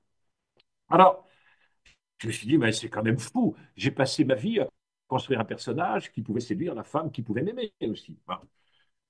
Et je n'ai jamais pensé pouvoir être aimé pour moi déjà. Bon. Et mais ce qui est le plus important, c'est de se dire, puisque j'ai un logiciel de dépendance, mais j'ai aussi un logiciel d'autonomie que je construis bien évidemment plus tard. Si je construis ce logiciel d'autonomie plus tard, c'est parce que j'ai aussi envie que dans ma vie, ben, j'ai une vie et pas simplement une survie. Alors, comment est-ce qu'on fait pour avoir de l'amour qui nous vient de nous-mêmes? C'est ce qui s'appellerait l'estime de soi. Alors, on travaille tout le temps sur l'estime de soi. Eh bien, c'est aussi de s'offrir une vie qui montre qu'on s'aime. Peut-être une vie. Moi, j'aime avoir du temps. Alors, je me suis construit une vie où j'ai du temps, qui est la définition même de l'amour que je me porte. J'ai construit une vie où ben, il y avait des inondations hier, donc je suis allé donner un coup de main à mes enfants à mettre les machines sur des parpaings, machin, etc., parce qu'il y a pour des centaines de milliers d'euros de machines. Et je lui dis, ben, c'est cool, j'ai du temps de faire ça. J'aime la vie que je me suis offert. Donc, survivre, c'est très bien. Ça veut dire construire un personnage, faire des trucs pour que les autres nous apportent l'amour dont nous, on a besoin. Mais l'estime de soi, c'est plusieurs choses. C'est la manière dont on se parle. J'ai une amie, là, que je sais, je vois son nom, et pour qui ça a été assez révolutionnaire de se rendre compte qu'elle se parlait si mal. Elle a appris à se parler bien. Et vous savez, moi, je m'appelle mon Daniel à l'intérieur de moi et je trouve que c'est plutôt cool, c'est plutôt gentil. Parce qu'autrement, il y a la plupart des gens, sincèrement, si ce qu'ils se disaient à l'intérieur était enregistré, ils pourraient porter plainte pour maltraitance. Moi, je vous le dis. Le harcèlement même, hein, tu vois, donc il n'y a aucun souci là-dessus. Donc, la manière dont on se parle, c'est fondamental, fondamental. Et moi, je vois la vie comme un grand terrain de foot dans lequel on peut y mettre ce qu'on veut et enlever ce qu'on veut. Et puis on vit dans ce terrain-là. Ou on peut voir ça aussi comme un jardin dans lequel il y a des petits arbres, mais tout petits. Et puis, en fait, vont grandir les arbres qu'on va arroser. Donc, c'est nous qui décidons du jardin dans lequel on va vivre, puisque on va décider d'arroser certains arbres. C'est ceux qui feront demain le jardin dans lequel on va vivre. Donc, si on aime habiter à proximité de la mer, eh bien, c'est une preuve d'amour que d'habiter à côté de la mer. Si on aime le temps, alors c'est une preuve d'amour que de se donner du temps.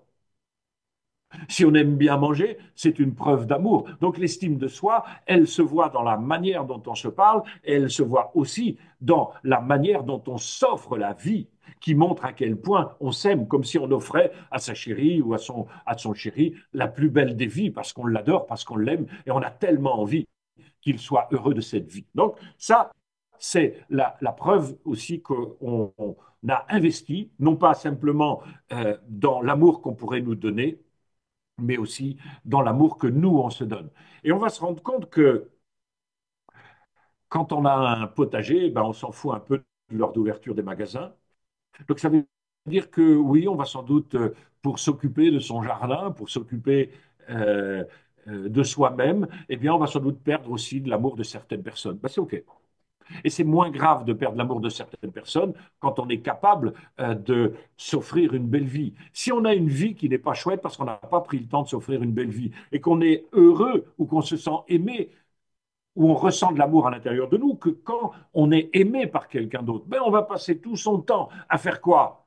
À investir dans la relation à l'autre, à être la personne que l'autre attend, à faire ce que l'autre attend, à être ce que l'autre attend, à posséder ce que l'autre attend, et on va délaisser sa vie. Et donc, on va déséquilibrer encore plus. Et donc, si par malheur, on perdait l'amour de l'autre, ben en fait, notre vie ne serait qu'un vide, ne serait qu'un manque, ne serait que du rejet, ne serait qu'une détresse infantile. Donc c'est à nous de rééquilibrer ça. Et ça a été tout le travail que j'ai pu faire depuis ces 5 dernières années, à réinvestir dans ma vie, à me dire, ben, en fait, ça serait quoi la vie de quelqu'un qui s'aime vraiment? Ça serait quoi une vie à la place d'une survie? Parce que lorsque on compte sur une alimentation extérieure, alors on est obligé, pour obtenir ça, fabriquer cette fameuse monnaie d'échange, être quelqu'un, faire certaines choses et ne pas en faire d'autres, posséder certaines choses et ne pas en posséder d'autres. Voilà, on est condamné à ça. Donc c'est à nous de nous poser la question, est-ce que nous nous offrons une vie ou est-ce que nous nous offrons une survie? C'est ça. Et le troisième point, qui à mon avis est aussi extrêmement important, il s'appelle la sérénité. La sérénité, c'est le fait d'être détendu, le fait de ne pas être inquiet. Alors, je vais dire à la première, à ma cellule de crise, bon, j'ai besoin de sérénité, qu'est-ce qu'on a sous la main? Eh bien, la sécurité que les autres veulent bien nous offrir. La sécurité, parfois une sécurité affective. On va se marier, c'est super, ça y est, je suis marié, j'en fais marier. Ou alors un CDI, ou un CDD, ou alors on va enfin être rassuré par les autres. Le seul problème, c'est ou par une somme d'argent qu'on a mis sur son compte. Bon. Qui est d'ailleurs bien visé par nos gouvernements, hein, je ne pourrais pas le dire. Et donc, le truc, c'est, si c'est quelque chose d'extérieur qui m'amène à de la sérénité, eh bien, en fait, c'est un leurre. Ah, c'est un masque que tu as, Quincy, derrière toi. Voilà. Et si c'est à l'extérieur, eh bien, c'est quelque chose d'extérieur qui nous rassure, et en même temps, vu que c'est extérieur, ben, on risque à tout moment de le perdre. On peut perdre une maison, perdre un job, perdre un mariage, perdre de l'argent, et voilà. Et donc, c'est aussi inquiétant que rassurant en permanence. Moi, j'ai un frère qui est beaucoup plus riche que moi, et tant mieux pour lui. Mais il est tellement plus inquiet que moi de ne pas faire le bon placement, de perdre de l'argent. Voilà, il se préoccupe toujours et en permanence pour la sécurité extérieure. Alors, si on passe en logiciel de vie, bon, alors en logiciel de vie, je veux toujours me sentir serein. Et j'ai raison de vouloir me sentir serein, c'est plutôt cool. Bon, eh bien, au lieu d'investir dans mon personnage, dans tout ça, pour que les autres m'apportent amour, sécurité, reconnaissance, eh bien, je vais plutôt investir dans autre chose, ça s'appelle la confiance en moi. Et la confiance en moi, alors ça, je vous conseille un livre qui s'appelle La confiance en soi, une philosophie de Charles Pépin, qui est un livre absolument magnifique et qui nous traduit quoi? Que nous devons, dans une dynamique de vie, nous offrir une vie qui va être suffisamment inconnue et insécure pour pouvoir révéler les merveilleuses parties de nous sur lesquelles on pourra désormais compter et qui, dans une dynamique de survie, n'avaient pas pu surgir. Donc ça veut dire quoi? La confiance en soi, c'est une tension, c'est comme un muscle. Euh, c'est la vie en fait. La vie, c'est soit ça grandit, soit ça meurt, mais il n'y a rien qui stagne en fait. Rien. Donc ça veut dire que si tu travailles la confiance en toi, c'est-à-dire si tu acceptes de fabriquer une vie qui va toujours te stimuler sur le fait de t'obliger à te révéler dans tes capacités intellectuelles, émotionnelles, euh, spatiales. Là, j'étais très content de m'amuser tout à l'heure à essayer de me repérer en Bretagne, alors que, en fait, je suis réussi à trouver un petit pont pour réussir à rentrer chez moi au bout de 100 km et 3 heures et demie de recherche. Et là, je me dis, c'est cool. Et j'étais bien avec ça. Est-ce que j'étais serein? Oui.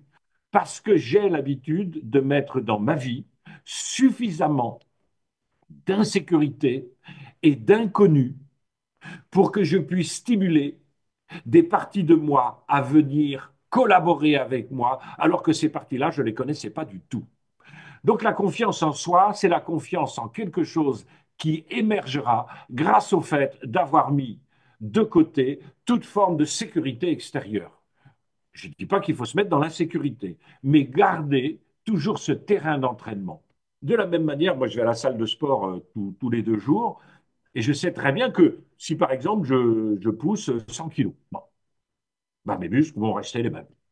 Si je veux qu'ils grossissent, il faut que je fasse 102 kilos. Et je vais faire ça, ils vont grossir jusqu'à 102 kilos. Enfin, jusqu'à ce qu'ils puissent manipuler 102 kilos. Et puis après, ça sera 104. Voilà. Donc ça, c'est à moi de m'offrir une vie. Alors la vie, c'est quoi par rapport à la survie? Eh bien, c'est une vie dans laquelle je vais être satisfait de ce que je fais, dans une vie qui prouve que je m'aime parce que je m'offre ce que j'aime et ce qui fait sens pour moi. Et c'est une vie dans laquelle j'ai mis suffisamment d'inconnus et d'incertains pour que je puisse continuer à me révéler en permanence et à découvrir des parties de moi que je ne pourrais pas, dans mes habitudes, pouvoir rencontrer. Impossible. Je ne peux pas me révéler en continuant à faire des choses qui ne m'ont pas révélé. Impossible.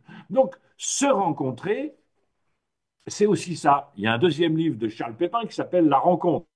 Je vous le conseille. Pareil. Eh bien, c'est à moi de construire, pour sortir de la survie, je suis dans la nécessité de construire une vie. Et une vie, elle a 3 dimensions. Être satisfait des comportements que j'ai dans cette vie, avoir une vie dans laquelle je peux vivre les expériences qui font sens et que j'aime et qui montrent à quel point je m'aime, et puis avoir une vie dans laquelle il y a suffisamment d'incertains, d'inconnus, de choses qui vont me faire pétiller et qui vont me faire me révéler. Me faire, tout d'un coup, je vais dire, j'aurais jamais cru que j'étais capable de ça. J'aurais jamais cru que j'avais cette capacité-là. J'aurais jamais cru. Ben, c'est ça, se rencontrer. Et on ne se rencontre pas dans les habitudes. Dans les habitudes, on finira par recroiser ce qu'on a toujours croisé, c'est-à-dire nous qu'on a déjà en fait exprimé. Mais si on veut continuer à faire éclore la globalité de l'individu que nous sommes, nous ne pouvons pas le faire dans la recherche de sécurité. Impossible. On ne peut pas faire ça. Donc, le développement personnel, il est très bien si on respecte ça, s'il vient se poser là-dessus, si on a compris qu'on est dans la nécessité de passer d'un logiciel de survie et que ce logiciel de survie a besoin d'être rééquilibré avec un logiciel de vie. Le logiciel de survie, il est caractérisé par amour, sécurité, reconnaissance, donc venant des autres. Le logiciel de vie, il est beaucoup plus euh, caractérisé par la réussite et l'accomplissement. Donc c'est la réussite d'avoir réussi à mettre les gens, les activités, les lieux que j'ai envie de mettre dans ma vie. Je trouve que si on a envie de faire une déclaration à une personne, c'est de ne pas lui dire qu'on l'aime. C'est de lui dire qu'on, je te veux dans ma vie. S'il y a un pays à qui on a envie de faire une déclaration d'amour, c'est de lui dire je te veux dans ma vie. Si on a envie de faire cette démonstration, c'est réussir sa vie, c'est réussir à mettre ce qu'on veut dans notre vie et réussir à l'accomplissement, c'est-à-dire à obtenir les ressentis qui vont accompagner ces réussites. C'est l'accomplissement. Et l'accomplissement, il ne peut pas dépendre des autres, parce que pour obtenir ça des autres, il faut que je retourne dans mon personnage et donc je quitte qui je suis. Il faut que je quitte ma vie pour entrer dans un phénomène de survie. Sortir de sa zone de confort, accepter les défis, voilà, tout ça, c'est tout à fait juste. Et donc, le personnage, là, tu parles de la zone de confort, qui est une zone, en fait, d'agissement. Eh bien, elle est caractérisée, si on la ramène à l'individu, c'est le personnage. Notre personnage a exactement, en fait, la forme physique de notre zone de confort géographique.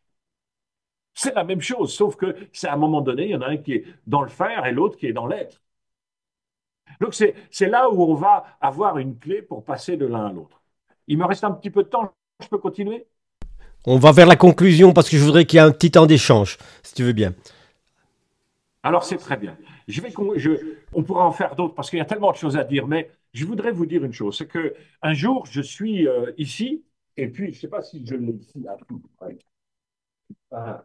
Et c'est mon facteur qui m'amène ça. Ouais, mon facteur, il m'amène à, vous voyez, et vous reconnaissez l'individu dessus ou pas? Jean-Paul Belmondo. Ah, voilà, Bébel, dit Bébel. Voilà. Et donc, je, quand je vois ça, je regarde les biographies de Jean-Paul Belmondo et je me rends compte d'une chose, c'est que c'est un mec assez d'élan, comme ça, et il fait une école de théâtre, de cinéma, d'où il sort brillamment, et puis très vite, il se met à jouer des films, et je pense à Bout de souffle, qui sont des films plutôt on va dire, cinématographique. Et puis après, il va rentrer dans un autre personnage que beaucoup de gens connaissent qui s'appelle Bébel. Donc Bébel va faire le professionnel, il va faire, je regarde les noms parce que j'ai noté ça, voilà, il va faire tout un tas de trucs. Et puis le dernier film que Bébel a fait, Bébel, hein, son personnage, bonjour, c'est moi que là, et tout ça, tu vois, et c'est le solitaire. Et puis il se dit à ce moment-là, il dit, je crois que c'est un film de trop. Pourquoi? Parce que quand tu as vu un Bébel, ben, tu as vu tous les Bébels.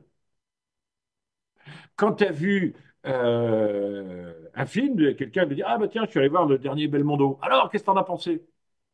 Ça avait belle, hein? Et en fait, moi, c'est ça qui m'est arrivé. C'est-à-dire que moi, quand mes enfants ils venaient me voir, ils disaient pas on a vu papa. Ils disaient bah, on a vu son personnage. Quand mes copains ils venaient me voir, ils me disaient on n'a pas vu notre copain, quoi, on a vu son personnage. Et en fait, la carrière de Belmondo, elle a fait ça. Eh bien, la notoriété du bon Daniel, elle a fait ça jusqu'à ce que je me retrouve tout seul. Et Bébel, en fait, sa carrière a complètement chuté. Jusqu'au jour où il y a un type qui s'appelle Claude Lelouch, il a été le voir, il lui a dit, écoute Jean-Paul, j'ai un rôle pour toi. J'ai un rôle pour toi. Itinéraire d'un enfant gâté, pour ceux qui l'ont vu, c'est un excellent film, d'ailleurs à contre-emploi pour Jean-Paul Belmondo. Et là, sa carrière a redémarré, il a eu un Oscar, un César, je ne sais plus, un César, oui, un César pour ça. Et puis après, en fait, il a pris plein de rôles, il a fait du théâtre, en fait, sa carrière a été absolument incroyable. Mais en fait, la courbe, ou en tout cas la chute de Jean-Paul Belmondo, a été dans l'insistance de son personnage. Et moi, ma chute a été dans l'insistance de mon personnage. Et là, je comprends un truc. Je comprends un truc. C'est que pourquoi est-ce que mes enfants se sont éloignés de moi? Mais parce qu'ils en ont marre de me voir dans mon personnage, j'ai toujours raison, grande gueule, machin, etc. Pourquoi est-ce que mes amis se sont éloignés? Mais parce qu'ils en ont marre de voir toujours le même type arrogant qui veut toujours avoir raison, etc. Pourquoi est-ce que ma mère, en fait, elle s'est fâchée avec moi? Mais parce qu'elle en a marre de voir ce personnage arrogant qui a toujours raison et qui sait tout. Parce que mes enfants, en fait, quand ils venaient me voir, ils avaient envie de voir quelqu'un. Ils avaient envie de voir papa ou le père. Mes amis, ils avaient envie de rencontrer leur ami. Ma mère, elle voulait rencontrer son fils. Mes frères et sœurs voulaient rencontrer leur frère. Et en fait, c'est quoi père, frère, fils? Ce sont des rôles. Vous savez, regardez, ça, si c'est qui je suis moi, vous faites un cercle comme ça. Eh bien, le personnage, c'est une petite partie de moi. Et pour mettre des choses en lumière, mais il faut que j'en mette dans l'ombre. mais l'ombre et la lumière, ça fait partie de moi. C'est très difficile de sortir de son personnage. J'écoutais il n'y a pas longtemps Jung et je trouvais qu'il avait raison et je ne savais pas pourquoi j'avais mis ça en œuvre. Mais il dit en fait, sortir de son personnage, c'est extrêmement dangereux. Parce que, en fait, on peut faire une décompensation. Il dit, il faut rentrer dans autre chose. Et je dis, ben, ça y est, j'ai compris en fait pourquoi. En fait, moi, je suis rentré dans mes rôles. C'est-à-dire que j'ai pensé à ma maman en premier. Ma maman a 90 ans aujourd'hui. Pas aujourd'hui, mais il y a quelques jours. Elle est en pleine forme, elle va bien, tout ça. Et je me suis dit, mais Daniel, t'as été con. T'es passé à côté de ça. Ta maman, elle avait envie d'avoir un fils. Et comment j'ai compris ça, je me suis dit, jusqu'à son dernier souffle, je serai son fils. Mais pour ça, il a fallu que j'aille chercher en moi des choses qui n'étaient pas dans mon personnage, qui parfois étaient dans l'ombre, qui parfois étaient ni dans l'ombre, ni dans la lumière, ni dans le personnage. Mais en partant à l'aventure de ce rôle de fils, c'est-à-dire, est-ce que, en fait, j'avais une satisfaction à être ce fils?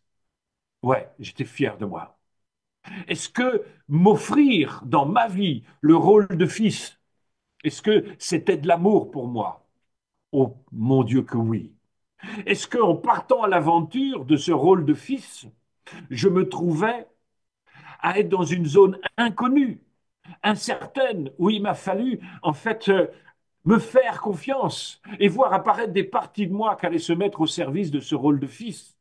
Et aujourd'hui, j'ai une complicité avec ma petite maman, qui a souvent tendance à m'appeler à chaque fois que je suis en live d'ailleurs. Je mets pas sur silencieux. Elle a le nez fin. Et puis, j'ai mes enfants aussi. Euh, j'ai 6 enfants. Je suis passé à côté de chacun. Voilà. Et aujourd'hui, je suis un papa. Aujourd'hui, je suis un père, avec tout ce que ça comporte. Pierrot, qui est un ami, voilà, il est en Colombie, il va bientôt revenir pointer son nez, il va revenir manger avec moi. C'est mon ami. Et je suis en vie.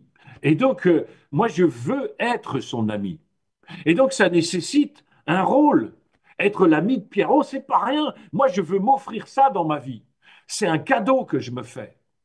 Est-ce que je suis fier de ça? Oui. Est-ce que je me sens aimé quand je mets ça dans ma vie? Oui. Est-ce que je me sens serein? Oui. Parce que j'y arriverai, parce que j'en ai la volonté.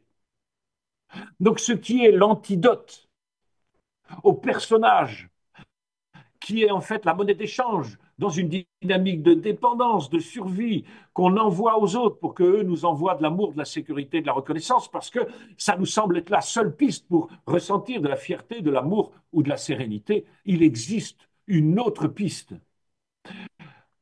L'autonomie. L'autonomie avec un logiciel de vie dans lequel on va mettre en évidence qu'on a une vie, dont on est fier de ses comportements, on est fier de ce qu'on met dans sa vie. Et il y a des gens, je les ai pris, je les ai enlevés de ma vie parce que je me suis dit, moi, quand on aime cette vie, je n'ai pas envie de m'offrir une vie dans laquelle il n'y a pas les gens que j'ai envie d'avoir, où il n'y a pas les jobs que j'ai envie d'avoir. Et en même temps, l'aventure des rôles, y compris le rôle de chef d'entreprise, y compris le rôle voilà, d'intervenant, où pour moi, je m'investis à 200% dans ce que je fais avec vous. Pourquoi? Parce que je veux m'offrir ça dans ma vie. Si je trouve que ce n'est pas intéressant, alors j'enlève de ma vie, puis je ne le fais pas. Mais si je le fais, je veux qu'il y ait 3 choses. Que ça développe de la satisfaction de moi, de l'estime de moi et de la confiance en moi. Parce que même notre ami Christian avait oublié le titre. Donc, vous voyez dans quelle incertitude je pouvais me lancer. Mais c'est ça qui va nous faire la clé. Donc, rappelons-nous que l'objectif n'est ni de tuer l'ego, ni de tuer le personnage, parce que le personnage que nous avons, il est juste à remettre à sa place. Mais c'est juste de comprendre une chose, c'est que lorsqu'on est dans un logiciel de survie, alors ce sont les autres qui pilotent ma vie. Parce qu'ils jouent sur le personnage pour faire jouer et danser le personnage pour lui lancer quelques cacahuètes d'amour, de sécurité, de reconnaissance. Donc nous sommes totalement tributaires de ce que les autres veulent bien nous donner. L'antidote à tout ça, c'est de passer dans une vie dans laquelle nous avons décidé l'autonomie en partie et que nous allons nourrir ces trois accords majeurs avec notre propre vie, avec nos propres comportements, ce qui n'empêchera pas, franchement, de me dire, j'aimerais être reconnu par vous parce que j'ai mis tout mon cœur. S'il y en a deux, trois qui me disent, ah, moi j'aime bien Daniel, je trouve que j'aime bien ce mec-là, moi je le trouve cool. Et puis si demain Christian me dit, bah franchement, c'était bien Daniel, j'ai envie qu'on continue de travailler ensemble ou qu'on fasse des trucs ensemble, mais c'est génial, c'est aussi de la sécurité. Pourquoi se priver de cette reconnaissance? Pourquoi se priver de cet amour? Pourquoi se priver de cette sécurité? Mais jamais au prix de bafouer pour obtenir ça. Le fait de ne pas être satisfait de soi, le fait de ne pas s'offrir et mettre dans sa vie les actions, les lieux, les gens, les challenges qui prouvent que nous nous aimons. Et pourquoi ne pas mettre dans notre vie aussi, qui prouvent que nous savons prendre soin de notre sérénité en développant notre confiance en nous, qui nous fait aborder l'avenir avec sérénité, parce que nous nous y entraînons, et faire, y compris ça avec vous ce soir, que je ne connais pas, eh bien, c'est encore de l'inconnu, c'est encore, on ne sait pas. Vous allez poser des questions, lesquelles? J'en sais rien. Et moi, j'y répondrai de tout mon cœur en me disant, j'ai juste envie de mettre cette expérience dans ma vie, j'ai juste envie d'être satisfait de la manière dont j'accueille et je réponds, et puis ça m'entraîne quand même à être un type serein et qui n'est plus déterminé par ce qui se passe dehors, mais par cette capacité à savoir que jaillira de moi ce dont j'ai besoin demain et je ne sais même pas ce que c'est. Mais je sais que si je stimule ce muscle-là, jaillira de moi des parties de moi que je vais découvrir et donc je vais pour ça et grâce à ça partir à la rencontre de moi-même et c'est quand même la plus belle découverte. Voilà ce que je voulais vous dire ce soir. Oh, de la reconnaissance. Oh, formidable. Merci, Fanny. Donc, euh, je vous invite maintenant j'ai entendu un peu du voyage du héros. Oui, absolument, hein. On est bien évidemment dans une aventure humaine. Armel, que je reconnais, je ne savais pas que tu serais là. Je suis ravi de te voir. Hein, génial. Si vous mettez, vous laissez apparaître, parce qu'il y a certainement des gens que je connais aussi. Voilà, je sais que Maud est là. Voilà, bon. N'hésitez pas, moi je suis content de vous voir. Hein. C'est l'occasion de mettre en œuvre un petit peu d'insécurité, peut-être un petit peu d'inconnu. Ça travaille la confiance en soi. Donc, si vous avez des questions à poser, eh ben, faites-le en toute simplicité. J'y répondrai. Merci, merci Daniel, incroyable exposé. Je pense que tout le monde sera d'accord. Ça, c'était vivant. Et pour revenir sur ta notion de vide à la naissance, j'ai envie de tenter ce jeu de mots parce que je ne résiste pas à tous les mauvais jeux de mots. C'est une vie vide de quoi? Vide de quoi? Que je trouvais intéressant. Ce que je voulais un peu souligner, c'est que j'entendais un petit peu dans les interlignes quelque part quelque chose qui est, on pourrait dire que le mode survie, c'est un mode en homéostasie, c'est-à-dire maintenir le corps en vie et pas plus, pas moins. Et passer de la survie à la vie, c'est justement aller dans ce sentiment, c'est probablement un besoin fondamental qu'on a, nous, êtres humains qui naissons largement prématurés. Je crois qu'on a calculé qu'il fallait 22 mois pour une gestation où on serait des êtres aboutis et on n'est pas aboutis et c'est ce qui fait qu'en fait on est dans cette quête de croissance, cette quête de grandir qui est un appétit en fait quelque part et on l'a vu avec toi aujourd'hui que l'appétit est grand. Et on est proche de la boulimie et que justement ce besoin de croissance ne peut se satisfaire, comme tu l'as très bien dit, d'une zone de confort. On ne peut pas grandir, on ne peut pas avancer si on reste coincé, ou là c'est simplement un appel ou un rappel à revenir en mode survie, ce qui ne nous convient absolument pas. Mais j'ai une question que je voulais éventuellement que tu abordes, c'est la notion du temps, la notion temporelle. C'est-à-dire qu'en fin de compte, si on arrive à une certaine époque de sa vie, au début de l'après-midi, on va dire, d'accord, on peut dire, voilà, à partir de maintenant, j'ai compris, je vais mettre en place des choses qui me permettra d'être fier de moi. Mais je peux avoir derrière moi des périodes de ma vie ou des actions que j'ai menées qui ne sont pas de l'ordre à créer cette fierté. Ça, donc, fierté, j'associe ça et quid des événements du passé. Et j'ajoute, comme ça j'ai la question complète, quand je pense à la sérénité et que je suis au début de l'après-midi ou à la fin de l'après-midi de ma vie, je peux avoir une sérénité perturbée par les aléas. Je sais que ma condition physique, peut-être ma santé, je vais perdre mes proches si j'ai une maladie, un décès, va-t-en savoir quoi. Donc en fin de compte, ces deux dimensions, fierté et sérénité que tu as soulignées, je voudrais savoir comment tu les lies à un phénomène passé par rapport à fierté, mes actes passés, et sérénité par rapport aux menaces de la vie. Je suis mortel, je sais que j'ai une fin le plus tard possible. Ben, par rapport à ce qui s'est passé, c'est-à-dire par rapport au passé, moi, ce que je trouve absolument nécessaire ou qui me satisfait, c'est d'avoir eu le courage et la force de changer. Et pour moi, l'antidote à la culpabilité, c'est d'avoir su transformer l'essai. Ah, ça, pour moi, c'est absolument essentiel. Et je me dis, ben, et par rapport au futur, combien de temps allons-nous vivre? Moi, on peut m'appeler tous les jours par rapport à ma maman, par exemple, 90 ans. On a prévu de fêter ses 90 ans au mois d'avril, et peut-être qu'elle sera morte avant. Enfin, on n'en a absolument aucune idée. Bon. Euh, ce qui me rendrait euh, extrêmement triste, c'est de savoir que ma maman, elle est partie en n'ayant pas pu reconnecter avec son fils. C'est tout. Et peu importe le temps, peu importe, peu importe ce qu'on va réussir à faire. Ce qui est important, c'est l'envie, c'est le désir, et c'est d'avoir commencé et de se dire, bah, étant donné le moment où je prends conscience, parce que tout commence par une prise de conscience, ensuite un nouvel apprentissage, et ensuite de la mise en pratique, de la mise en pratique, de la mise en pratique. Bah, parfois, on a juste le temps de la prise de conscience. Bah, c'est déjà pas mal.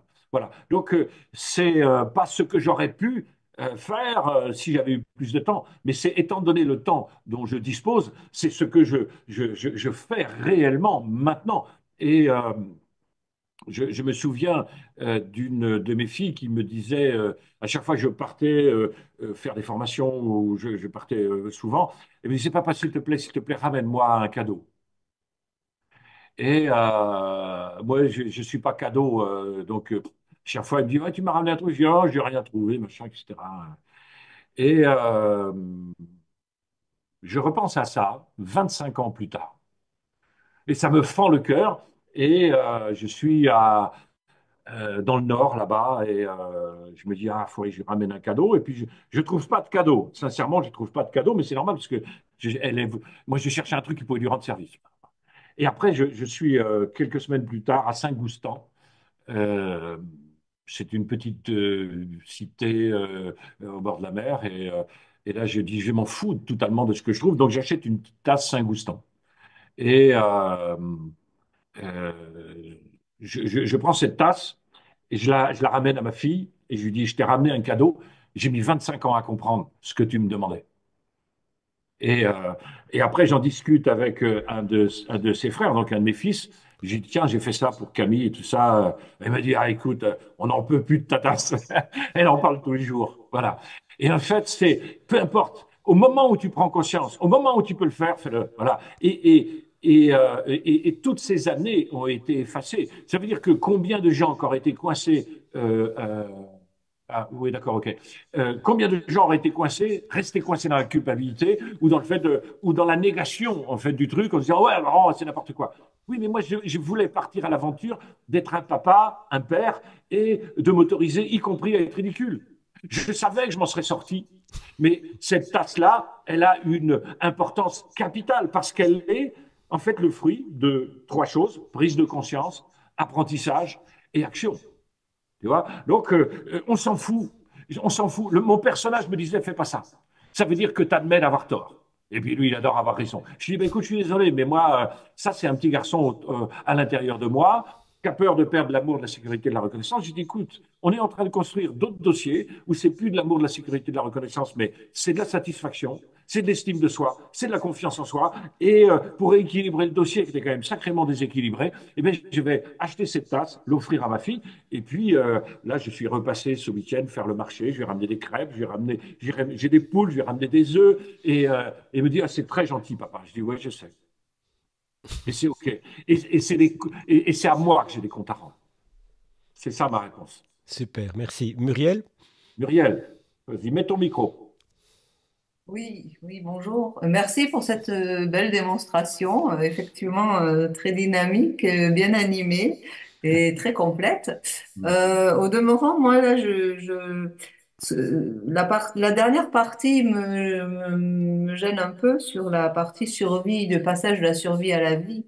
Et là où je mets un bémol, c'est-à-dire que sortir de la survie, effectivement, cette sécurité, cette reconnaissance et cet amour qu'on cherche au travers du regard de l'autre, effectivement, le transférer. Et pour moi, réussir sa vie, c'est pas réussir l'accomplissement, justement, c'est réussir à transférer dans la vie cet amour, mais cette sécurité également avec soi. Et bon, moi, je m'intéresse à tout un travail sur la TPV et la théorie polyvagale qui aborde bien cette question. Parce que tant qu'on n'est pas en sécurité avec soi, on ne pourra pas procéder à ce transfert-là. Et donc, la priorité est de travailler cette sécurité pour pouvoir faire ce transfert. Et c'est vrai que la réussite, c'est de transférer cette survie en vie avec de la sécurité. Et après, on arrive à passer à l'action.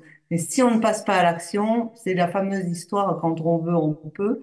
Donc, il y a certaines personnes qui peuvent faire ça, mais il y en a beaucoup quand on peut, on veut. Vous voyez, la transformation, Non, mais je suis elle est 100% d'accord avec le fait que quand on veut, on peut. Et ça a tué suffisamment de gens. Il vaut mieux se comprendre que quand on peut, on veut. Oui. Et je suis d'accord avec ça. Et chacun d'entre nous, on aura des réglages. C'est-à-dire qu'il y a certaines personnes, pour passer à s'offrir un petit peu de confiance, on va avoir besoin de beaucoup, en fait, de sécurité, en fait, pour se sentir serein. L'idée, c'est d'y aller, euh, je dirais, progressivement, chacun à son rythme. Et la dose est absolument unique pour chacun d'entre nous. Et la dose qui est la mienne ne peut pas du tout convenir à la dose de quelqu'un d'à côté. Et là-dessus, moi, je te rejoins en totalité.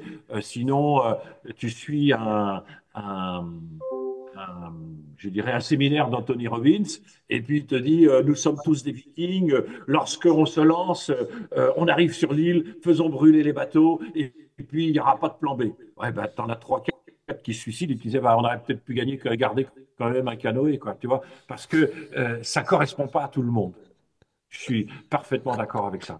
bah, c'est une adrénaline et un besoin qui va être, tout le monde dit que aller voir Tony Robbins, effectivement, c'est très riche.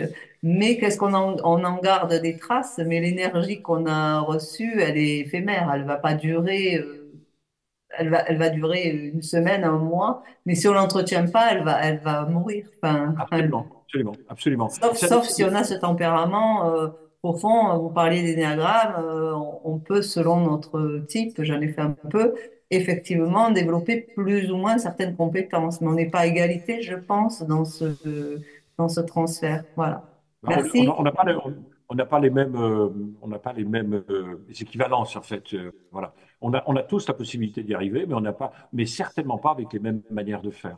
Et bon, on sait bien que voilà, il y en a qui sont plus à l'arrache, voilà. Et la subtilité que tu rapportes, elle est justifiée parce que de toute façon, le temps qui nous est imparti, je suis obligé de faire des raccourcis. Et merci de ramener ces subtilités-là parce qu'elles sont nécessaires. Autre commentaire, question? Pierrot? Vas-y. Ouais. Et qu'ainsi après. Yes. Bon, vous m'entendez là? Oui, très bien. Et écoute, déjà Muriel, elle a dit quelque chose d'hyper intéressant. Je reviens vu que c'était sur le dernier truc en date. C'est l'énergie éphémère. C'est vrai que tu as beaucoup de choses qui vont te ramener sur des énergies éphémères. Comment toi, tu dirais, Daniel, pour avoir de l'énergie plus ou moins ce qu'on pourrait dire éternelle? Alors, dans mon modèle du monde, déjà, il y a deux formes d'énergie. Il y a l'énergie de la jeunesse et l'énergie vitale. Voilà. L'énergie de la jeunesse, c'est une espèce de capital que tu as quand tu es plus jeune, hein. On va dire que, bon, quand je nous regarde, bon, on a un petit peu épuisé les stocks d'énergie de la jeunesse, hein, c'est comme ça.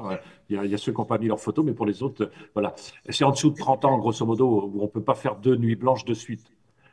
L'énergie de la jeunesse, c'est une espèce de capital avec lequel on peut jouer sans du tout abîmer sa santé. Et ensuite, on a l'énergie, en fait, de l'énergie vitale. Si on joue avec ça, en fait, on joue avec sa santé, hein. On tire sur sa santé. Donc, à partir d'un certain âge, on est dans l'obligation d'être raisonnable sur notre énergie. Après, il n'y a pas d'exploits qui peuvent, à un moment donné, ramener la santé. La santé, c'est ce qui permet au quotidien ou l'énergie, c'est ce qui se travaille au quotidien. Ça se travaille, je dirais, dans plusieurs domaines. C'est-à-dire que, je dirais, premièrement, c'est une attitude physique et physiologique. La physiologie, elle est importante. Si tu es tout courbé, si euh, euh, tu n'arrives pas à remobiliser ton corps, puisqu'il y a une partie de l'énergie qui va arriver de ton corps, bien dormir, bien manger, etc., c'est absolument essentiel. Deuxième point, ce qu'on appelle le focus, c'est-à-dire sur quoi je mets mon focus. Où est-ce que je mets ma caméra et qu'est-ce que je regarde? Il y a des gens, si tu mets ta caméra devant BFM TV et que tu dis, en fait, bah, Ouais, laisse tomber. j'ai les pattes coupées ou j'ai pas le moral ou je suis inquiet, ah, faut pas être surpris. Donc, l'endroit où on pose son focus. Et j'irai troisièmement, le langage qu'on utilise à l'intérieur de nous qui va entretenir, bien évidemment, une énergie qui va être qualitative. Si on se dit, je vais pas y arriver, ou si on se dit, j'ai plusieurs étapes qui vont me permettre de réussir. Si je me dis, ben, l'apprentissage est plus long que prévu, c'est pas la même chose de dire j'y arriverai pas.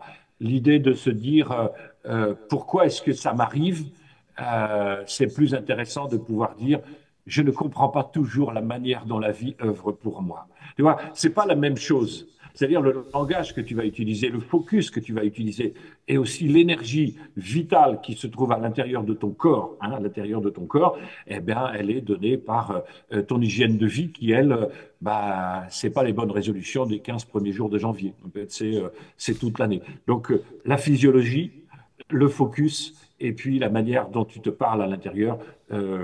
Je ne vais pas aller sur qui je fréquente, hein, mais si on avait continué, si on avait 2 heures de plus, j'aurais pu aller là-dessus.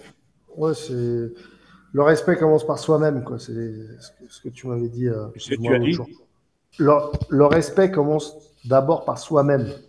aide-toi, le ciel t'aidera. On va pas se lancer dans un truc, voilà, mais aide-toi, le ciel t'aidera. Hein, moi, je vais à la salle de sport tous les 2 jours. Ben, c'est marrant parce que je rencontre de plus en plus de sportifs. Hein. Voilà, aide-toi, le ciel t'aidera. Et de gens de plus en plus sains.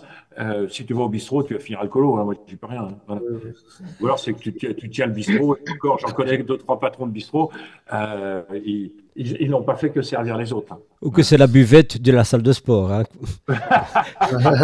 Quincy? Attendez, c'est une affaire d'hygiène Ouais. et de perspective. On a des outils en PNL, par exemple, comme le chemin de vie qui nous permet de mettre en perspective les comportements qui sont destructeurs, mais qu'on ne peut pas voir comme destructeurs quand on les Et regarde à la journée. Mais et c'est quand ça on les qui t'a regarde aidé, au froid, c'est ça pardon. qui t'a aidé c'est ça qui t'a aidé quand tu es revenu de Belgique et que tu disais j'étais content mais pas satisfait, ou plus ou moins c'est ça que j'ai retenu que tu as dit quand tu étais revenu de ta conférence Ouais, de je sais pas. Belgique. Je sais plus. Je sais pas. On Ouais. va continuer J'ai un parce que doute. le temps commence à Oui. courir. Allez. Quincy, je On veux que passe tout le la monde parole à puisse. l'autre. Quincy? Qui a envie de... Ah oui, Quincy, vas-y. Merci beaucoup, Daniel. C'est passionnant, super dense, faut intégrer. Oui, je suis sûr. Euh, Moi, j'aurais voulu avoir ton point de vue sur la détresse infantile et les addictions. C'est pas ma spécialité. D'accord. C'est pas ma spécialité. Cependant, ce dont on peut se rendre compte, c'est que nous avons, pour moi, ces 3 accords majeurs. La fierté, l'amour et la sérénité. Nous aspirons tous à remplir ces 3 grands critères. Soit parce que nous avons une dynamique de survie, totale ou partielle, qui nous fait jouer un personnage et qui nous fait obtenir de la part de l'extérieur de la reconnaissance pour la fierté, de l'amour pour l'amour et de la sécurité pour la sérénité.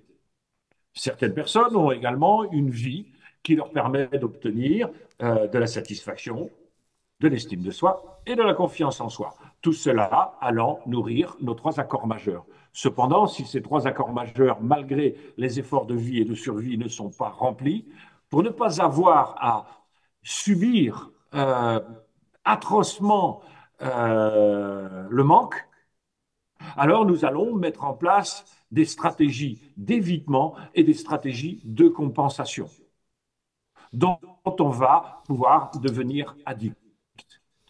Pour moi, on ne peut pas travailler sur une addiction si, en fait, cette addiction avait comme fonction d'être une stratégie d'évitement ou une stratégie de compensation à une vie ou à une survie qui ne nourrit pas nos trois accords majeurs. Donc le fait de travailler nos trois accords majeurs en survie ou en vie fait que la plupart des addictions vont tomber comme le fruit mûr tombe de l'arbre. Mais on ne peut pas enlever quelque chose qui a comme fonction un minima de stabilité et de confort. Hmm, super. Merci beaucoup. Ça Avec me plaisir. donne, je vais enchaîner, et puis après, éventuellement, Antoine, je pense, voulait parler. Je ne sais pas, mon inconscient ou mon intuition m'a fait organiser cet atelier d'aujourd'hui, celui que j'organise la semaine prochaine, qui est tout à fait différent, et encore un autre qui est prévu le 4 mars. Et je me rends compte à quel point les trois forment une sorte de triptyque dans lequel on pose les mêmes questions et on apporte des réponses sensiblement différentes, mais malgré tout. Et notamment, j'insiste là par rapport à celui que j'ai mis en place pour le 4 mars, je crois, où là, on va parler de la notion d'inversion. Je vais pas rentrer dans les détails, je ne connais pas, mais la notion, l'expérience d'inversion de ressenti fondamental. Et en fait, je prends comme exemple, pour aller ça va vraiment dans le sens que tu as dit, mais d'une autre manière. Ça sera tenu par une psychothérapeute, et elle citait comme exemple, et c'est la seule chose que j'ai retenue, si un enfant qui a besoin de cette attention des parents pour être nourri, etc., mais qui a une maman qui a le sentiment qu'elle n'est pas capable d'être une maman, en fin de compte, l'enfant va trouver comme solution de tomber malade, par exemple, et en tombant malade, il va attirer l'attention, il va rassurer aussi sa maman. Et après, quand il va grandir, quand cet enfant va grandir, va devenir un adulte, va trouver comme stratégie à mettre en place de tomber malade pour générer cette attention, exactement dans le sens que tu l'as dit. Et c'est un peu cette question-là, et elle appelle ça des fantasmes, c'est des autres noms, ça n'a aucune espèce d'importance, le nom qu'on donne, mais ça sera très très complémentaire à tout ce que tu as raconté. Et notez ça le 4 mars parce que ça vaudra vraiment, à mon sens, la peine. Voilà, c'est juste pour dire pour ça parce que je trouvais que ça devait être dit. Antoine? Antoine, on t'écoute. Eh ben merci beaucoup Christian et puis merci beaucoup Daniel. C'était extrêmement dense, extrêmement riche. Moi, ça m'a mis un petit peu en transe et je pense que je vais avoir un besoin d'un moment pour digérer tout ça. Euh, Ce que je garde en mémoire, c'est que le dialogue interne, on pourrait porter plainte contre lui et pour harcèlement. Ça, c'est l'idée force du truc. J'ai trouvé ça génial. La question, c'est comment l'énéagramme, parce que tu as fait des liens, Daniel, avec l'énéagramme, c'est comment l'énéagramme peut nous éclairer sur notre personnalité, sur le personnage qu'on construit, et puis aussi sur nos voies d'évolution. Et puis, bon, je lance ça comme ça, hein, mais tu as dit à un moment, je crois, Daniel, que tu étais 6. Oui, Ok. comme toi, non? Eh ben, c'est quelque chose que je laisse en suspens. Voilà. Oh, t'as du doute. Ah, voilà. Ouais. Euh, dans tout ce que tu as dit, tu avais raison. C'est-à-dire que euh, si je fais une formation Enneagramme, je peux très bien la commencer comme ça. Et en disant qu'en fait, notre boîte noire a choisi 9 manières de proposer au monde une monnaie. Ça peut être une monnaie 1, une monnaie 2, une monnaie 3. En fait, c'est une monnaie d'échange pour obtenir absolument toujours la même chose, de l'amour, de la sécurité, de la reconnaissance. Donc, on est pile poil dedans, tu as tout à fait raison, Antoine. Ensuite, la manière de sortir de ça, alors, moi, j'ai pas mal étudié l'énéagramme, et ben, je me suis emmerdé. Voilà, je vous le dis tout de suite, je me suis emmerdé, j'ai trouvé que ce n'était pas une bonne réponse. J'ai trouvé intéressant, moi, pour moi, de savoir que j'étais 6. J'ai trouvé intéressant de savoir, en fait, comment, dans ma boîte noire, je dirais, la cellule de crise a construit ce personnage-là comme une monnaie d'échange, parce que maintenant, je me vois venir, mais après, j'ai essayé tout le protocole d'énéagramme, tu vois, en 9, en 3, machin, tout ça, da, da, da, da, da, da. Je me dis, ça m'emmerde. Voilà, je vous le dis sincèrement. Donc, moi, j'ai trouvé que la réponse est beaucoup plus simple quand on n'étudie pas l'énéagramme, mais quand on a l'honnêteté de voir que dans notre environnement, il y a des contextes qui nous attendent dans des rôles et que les rôles, on les fuit. Parce qu'en fait, assumer les rôles, c'est rentrer dans la globalité de son être, rester coincé dans son personnage, c'est ne pas décevoir cette cellule de crise.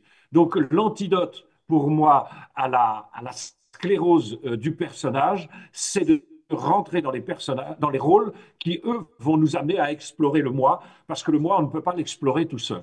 Sinon, on risque de décompenser. Et je trouve que même c'est trop compliqué, dans mon modèle du monde, la notion d'énéagramme, en l'ayant étudié depuis 30 ans, je trouve que la réponse a été fulgurante pour moi à partir du moment où j'ai découvert les rôles et je me suis rendu compte que j'avais un frère et que j'appelais toujours mon petit frère alors qu'il a 2 ans de plus que moi. Quand je comprends ça, j'ai envoyé un petit mot en lui disant salut mon grand frère. Et il m'a répondu salut mon petit frère.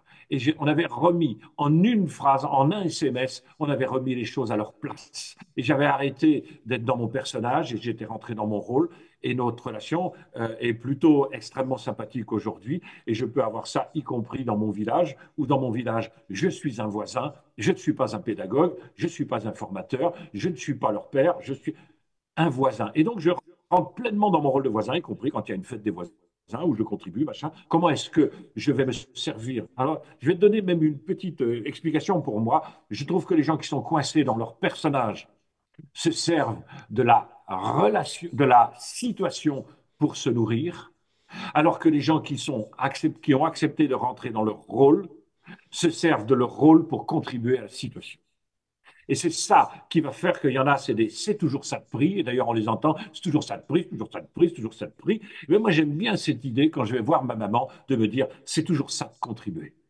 Et comment je peux contribuer avec mon personnage, j'y arrive pas. Donc la seule manière à contribuer à la qualité de la vie de ma maman, parce que j'ai envie de m'offrir ça dans ma vie, et de me rendre compte qu'en plus ça m'ouvre, ça m'épanouit, ça m'agrandit, eh bien c'est de me dire, grâce à mon rôle de fils, eh bien, je peux en fait contribuer à la situation, c'est-à-dire à la rencontre avec ma maman où je l'écoute. Quand je pars, je lui dis, tu sais, maman, il y a ton fils qui t'aime. Elle dit, oui, je sais, je sais. Mais tu sais que ta maman était aussi, oui, oui, je sais, maman. Mais c'est bien quand on se le dit, oui, c'est bien quand même quand on se le dit. Et on se quitte toujours là-dessus. C'est génial. Alors qu'avant, je disais, bon, mon personnage bassiste, bon, prends soin de toi. Hein, fais attention. Tu parles d'une merde. J'adore la pertinence du propos et la fluidité du propos aussi. Ça me permet d'engager, désolé, mais la semaine prochaine, je vais parler du modèle que j'ai développé et qui remplace les niveaux logiques de Diels. Et je remplace justement la notion d'identité par identification avec la notion de rôle. Donc on est en plein dans ce que tu viens de citer exactement. Enfin, voilà. Une dernière intervention. Oui. Ouais, juste une chose. Vas-y. J'ai trouvé que c'était vachement intéressant parce qu'on sortait un petit peu du côté technique et là on était dans des choses plus spirituelles. Et on est vraiment sur quelque chose de l'ordre du chemin de foi et je trouve que c'est assez intéressant de sortir du côté très linguistique, très séquencé de la PNL pour être sur quelque chose de plus global. J'aurais voulu ajouter un truc, mais je vais le zapper et puis on laissera ça dans l'inconscient. Merci à tous les deux et merci à tous. Merci beaucoup. Merci à tous. Merci à tous. Voilà, on est arrivé très naturellement, grâce à Antoine, à une fin et une conclusion. Il me reste à te remercier. Tu sais, je fais rarement l'exception de laisser courir jusque 2 heures les ateliers. L'heure est vachement importante, mais aujourd'hui, c'était immanquable. On ne pouvait pas faire autrement. Il faut laisser les cours des choses se dérouler. Pour ça, merci infiniment. Tu as réussi à me déstabiliser. C'est formidable. Merci beaucoup à tout le monde d'avoir participé à ça. Un petit mot, Daniel, pour conclure? Super soirée, un super bon moment et moi j'ai pas de temps à perdre dans ma vie. Je me suis dit maintenant je m'investirai à partir du moment où les efforts sont partagés. C'est des efforts de compréhension, de contribution, de partage. Et là j'ai ressenti ça ce soir. Donc je suis content d'avoir mis cette soirée dans ma vie. Génial, super, quelle belle conclusion. Merci beaucoup Daniel, merci beaucoup à tout le monde et à une prochaine fois. Allez voir sur le site pour les prochains ateliers.